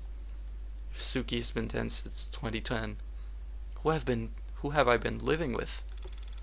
Who is Dawn, and how does she factor into everything? I no longer doubted that I'd find the answers to these in time, and I knew the reality of the situation would be just as hard to deal with. But I'm no longer afraid. I let go of Allison. There's so much that I feel like right now, you know? Yeah, I do. Sorrow, obviously. Grief. Even anger. Mainly at myself, funnily enough. Allison looked down solemnly. For once, I couldn't tell what thoughts were going through her head as I spoke. But fear is not one of those feelings. I'm no longer scared. I'm no longer going to run away. The world melted away just for a moment. Eri, Chiyo, Kotomi, Dawn, Suki, and even Allison. Neither of them stood anywhere near me. It was just me, myself. I'm going to find the whole truth and break out of this world. And as if to challenge me to do just that, a single question echoed from somewhere I couldn't yet reach, beckoning me to follow through. A single voice welcoming me. Lost in the labyrinth of your own heart. Can you still hear the song of the cosmos?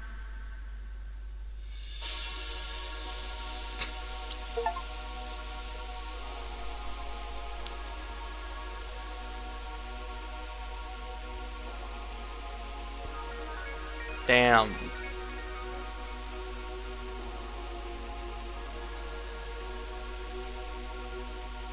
Wait, is this a...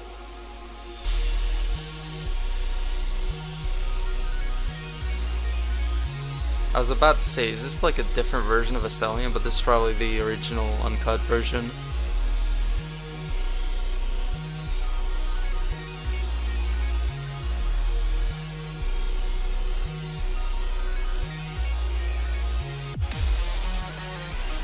Yep, okay.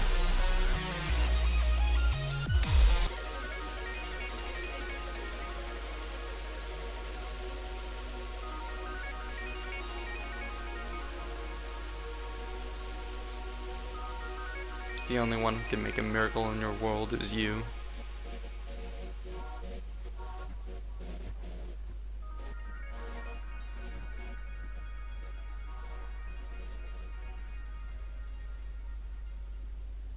Secret uncovered. There's this place. 15 gems. How much total? 221. Okay, so it might actually be possible. Okay. Okay. So that door might actually be possible to open if I get all these gems. Get my cursor out of the way. PVO Fission. It is currently October 21st, 2023, Layer 4 timescale. My contact in Layer 4 has been telling me lately that the community that the game has amassed seems to have fixated it on one of the songs, Garode. I have no idea why this is the case. I guess the name is kind of funny. I was bored earlier today, so I made a fishing minigame in the data generation client. Maybe I'll put it in there for fun someday. Bruh. Okay, so apparently somewhere here there's a trigger.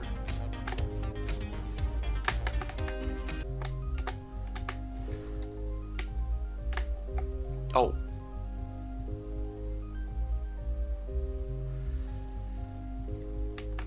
Bruh.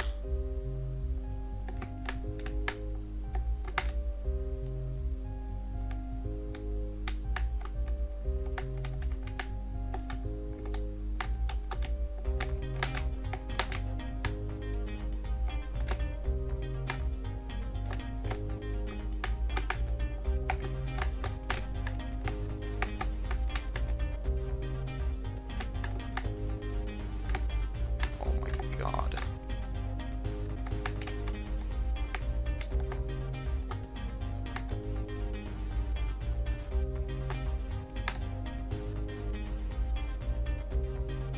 Oh no. Okay, hey guys, so apparently there was a very specific clue that I completely missed. Well, not clue, it's more of like a fuck you. Oh my god, bruh.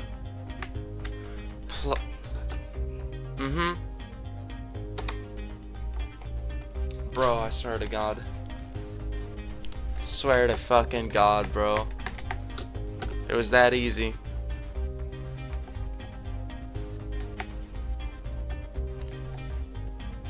I found it. Let's see what we... Oh. Oh. So should I begin on basic? Okay, you know what? I'll do basic. Cause I'm fucking terrified.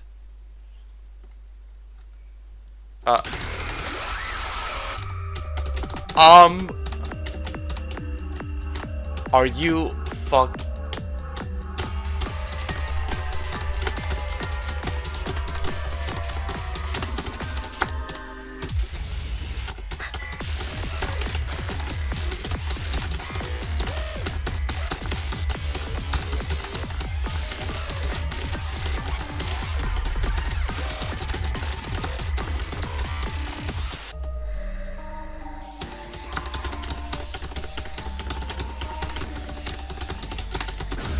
What in the not ITG is this?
Surprisingly sight readable. Holy shit, how am I sight reading this?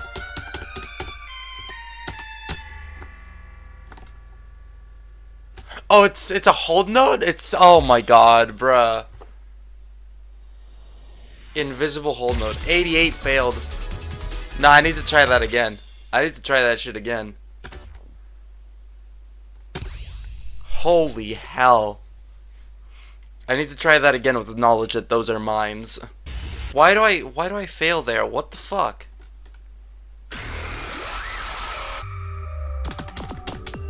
That should be an easy burst.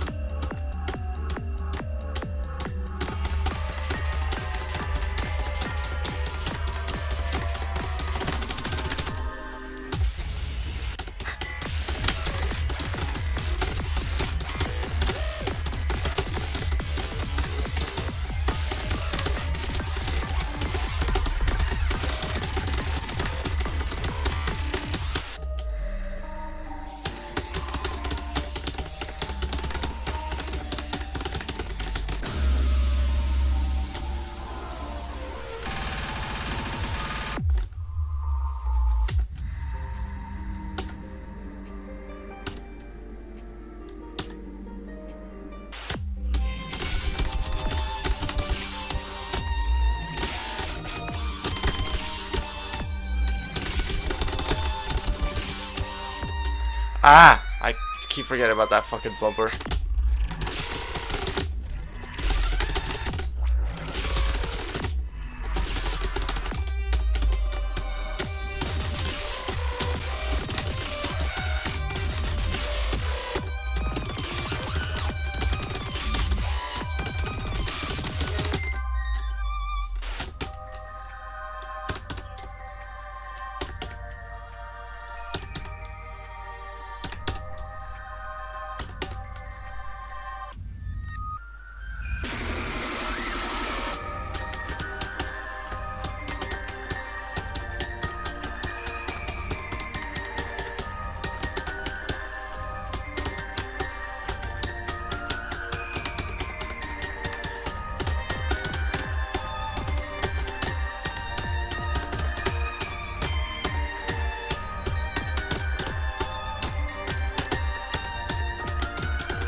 Damn.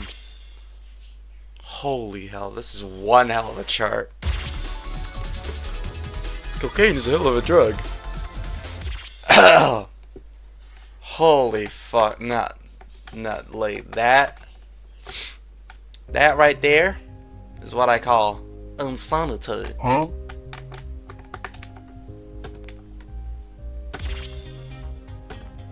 Alright, now all I can really do right now, return to menu and play the other songs, because I did not play them at all because I completely skipped the grind, which, fuck, my bad. Oh right, I didn't unlock. Ah, those are mines! I just realized now those are mines! Bruh! Alright. Now I will be able to play these. So I keep pressing on OBS. I'm stupid. There we go. Oh god. I forgot that this has an encore. Yeah, fuck it. Fuck it, we ball.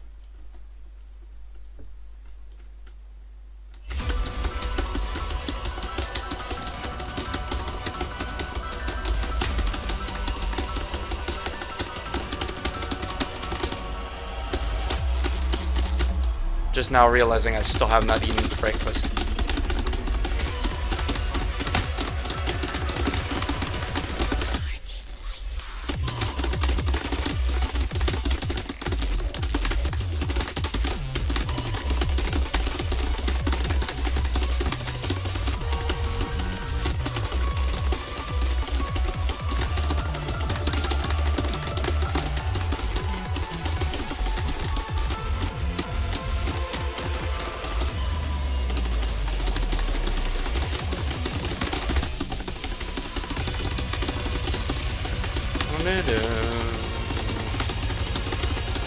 Also, isn't it funny that both Hierarchy of Light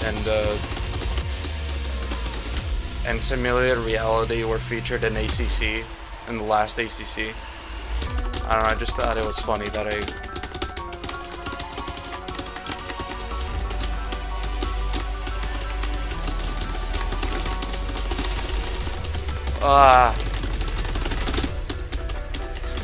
yes, Bumper Bursts. My favorite.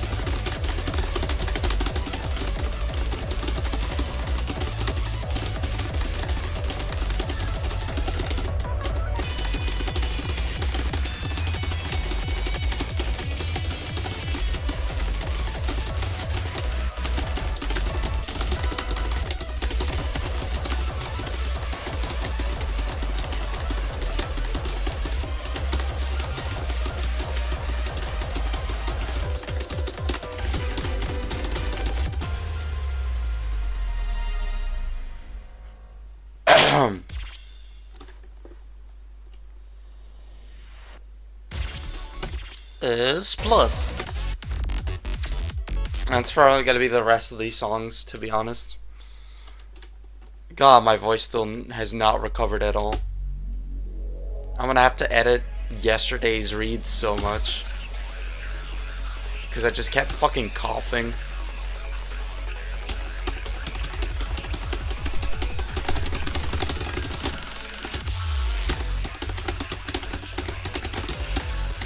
Wait, they're both next to each other as well.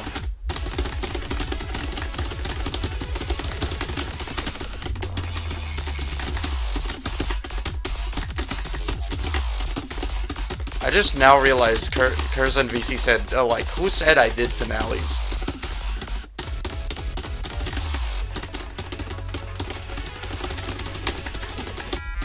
Which is funny because most of the finales in this chapter I've noticed were done by Curzon.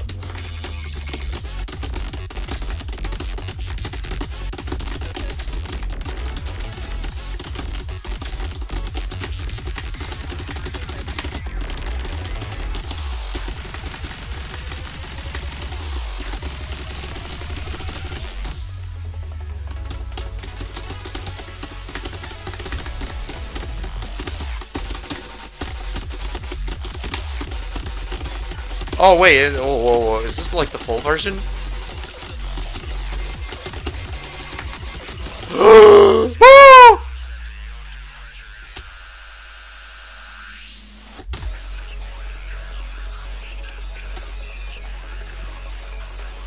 Good gauge.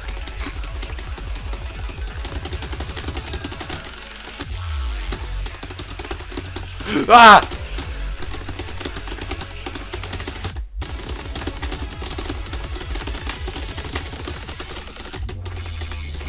Ugh.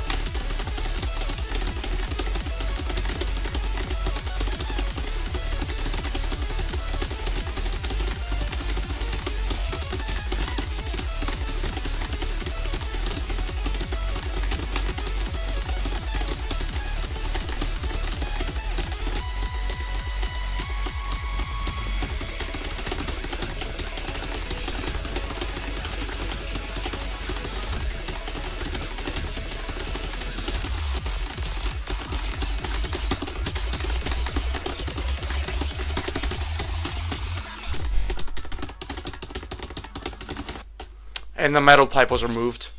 God damn it. They removed the best sound effect from the song. Oh god. Oh god. I completely forgot this existed.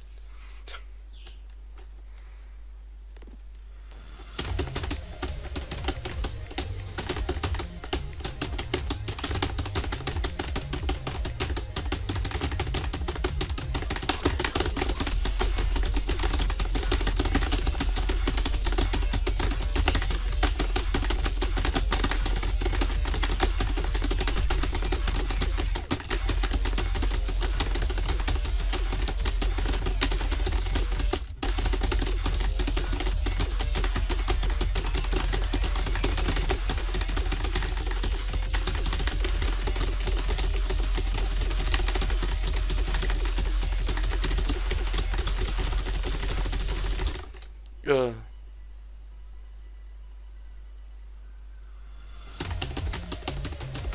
Morse code? Oh, was that the sound? Wait, oh my god.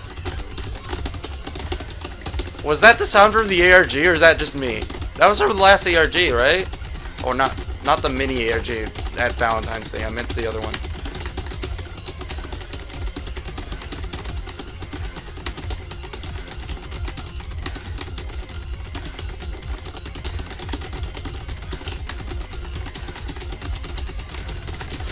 Oh!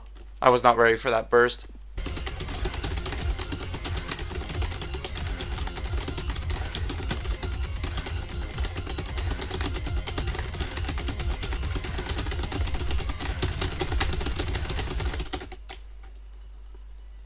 Again?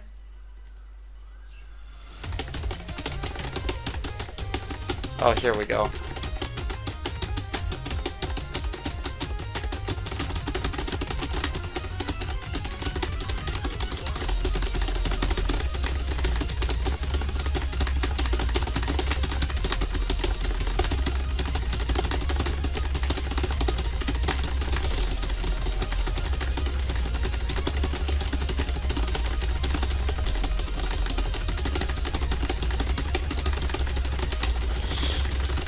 Ah!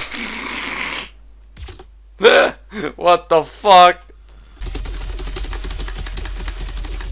Bruh. Bruh.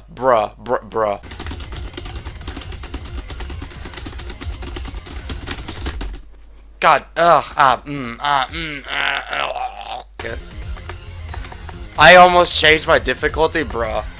Almost did a pussy move right there. Holy shit. Nah, I'm going less hard gauge, please. Wait, either way, harmony gauge only gives you points for the bruh. So I've been doing this for no reason at all because I'm already maxed out at points and I don't need any more points.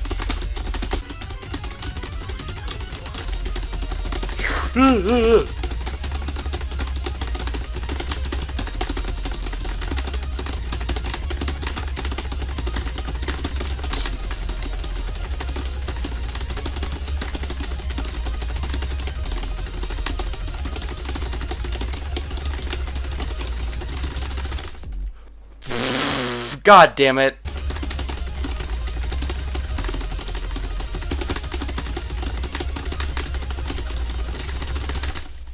Oh.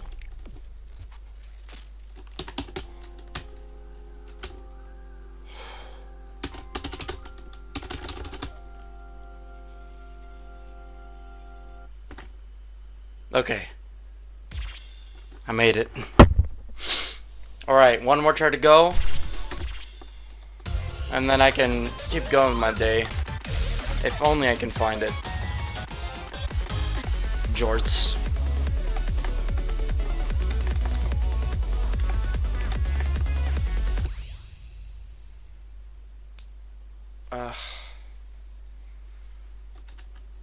God.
Bruh. Oh my god. What the hell is that?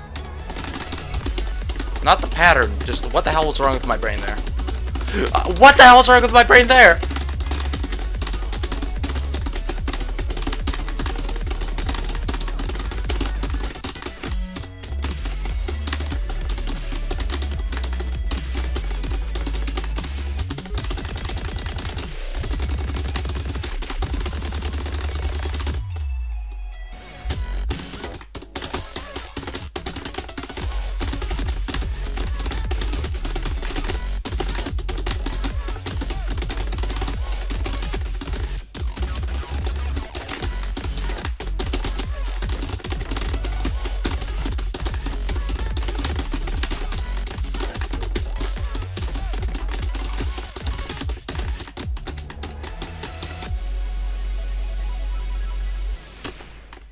Nice. Okay. At least I got SS.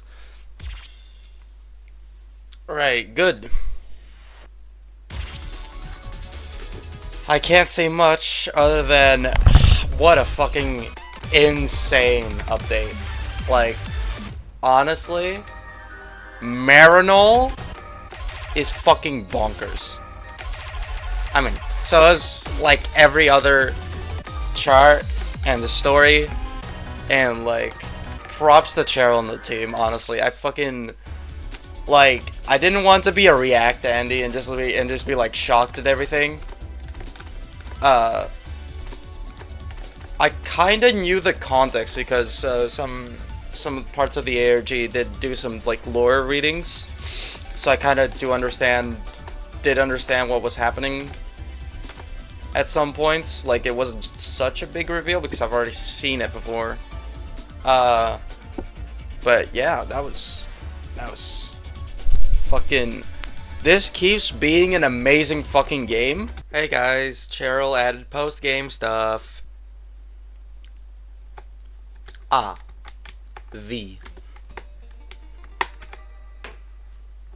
So, there were some areas that were blocked off before, and now they're not, because I collected that pedestal. Like this. Yep, there it is. Oh, bruh. Oh yeah, also the Marinol door now requires 300 gems apparently, which is quite funny, and the other area requires 330 now. Oh yeah, Between Space will also be used in Chapter 4 as well. Oh no.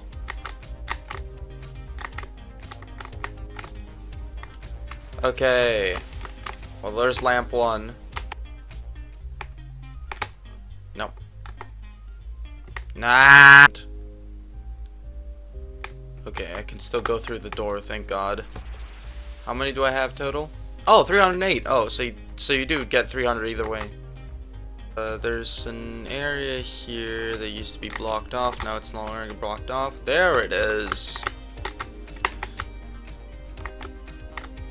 Now, I'm not sure what's behind the door, but I saw stargazers mentioned, and I don't know if that's actually the case, because if stargazers in the game now, that would be fucking insane. Please don't tell me I'm back. If I see a safe spot, I'm gonna be pissed. Okay. Good progress. Oh my god, never mind. I see a good safe spot, because that's literally what I was looking for. Mario time. Have I been here before? No, I haven't. Oh. A little sneaky.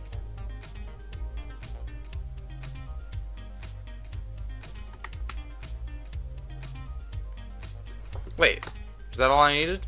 Oh yeah. Oh yeah. We good. Let me go into this. Huh?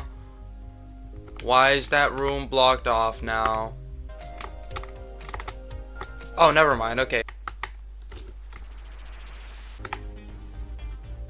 Here, there's no stairs leading up to that window. Bruh.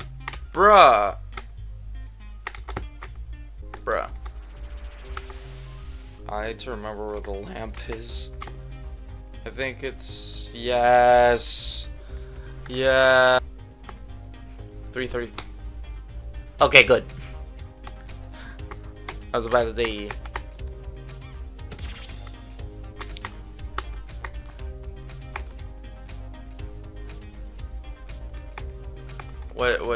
What's through the gate? Oh. Oh. Oh. Is this actually what I think? Oh no. TVO brake locks. It is currently March 9th, 2024. Layer 4 timescale. Cycle 8266 has progressed past lock S. Stargazers? God damn it! Oh, we'll put Stargazers in another. We'll put Stargazers in another update. Said Cheryl. God damn it! This is why I don't trust anyone. This is why I have trust issues. If they put Stargazers in the game the next day. I'm playing middle, by the way. I'm too much of a pussy to do finale.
Huh?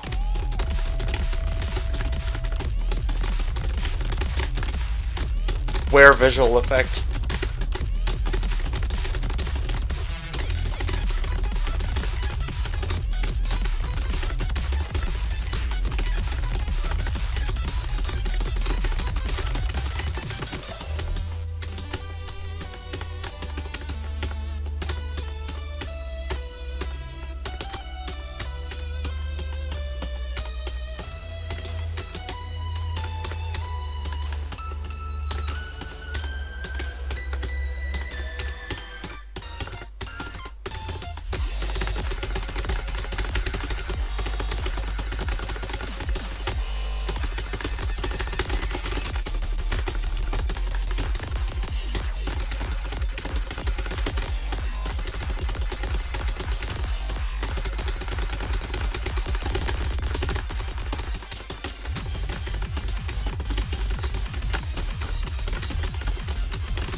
Where's the visual effects? Wait, I'm actually confused. What happened to the visual effects? Visual effects broke stuff? Oh no. Okay, well I guess that was the post game content by holy shit, the video is almost 4 hours long. Whoa. Thanks for watching. Bye bye. I'm sorry about that.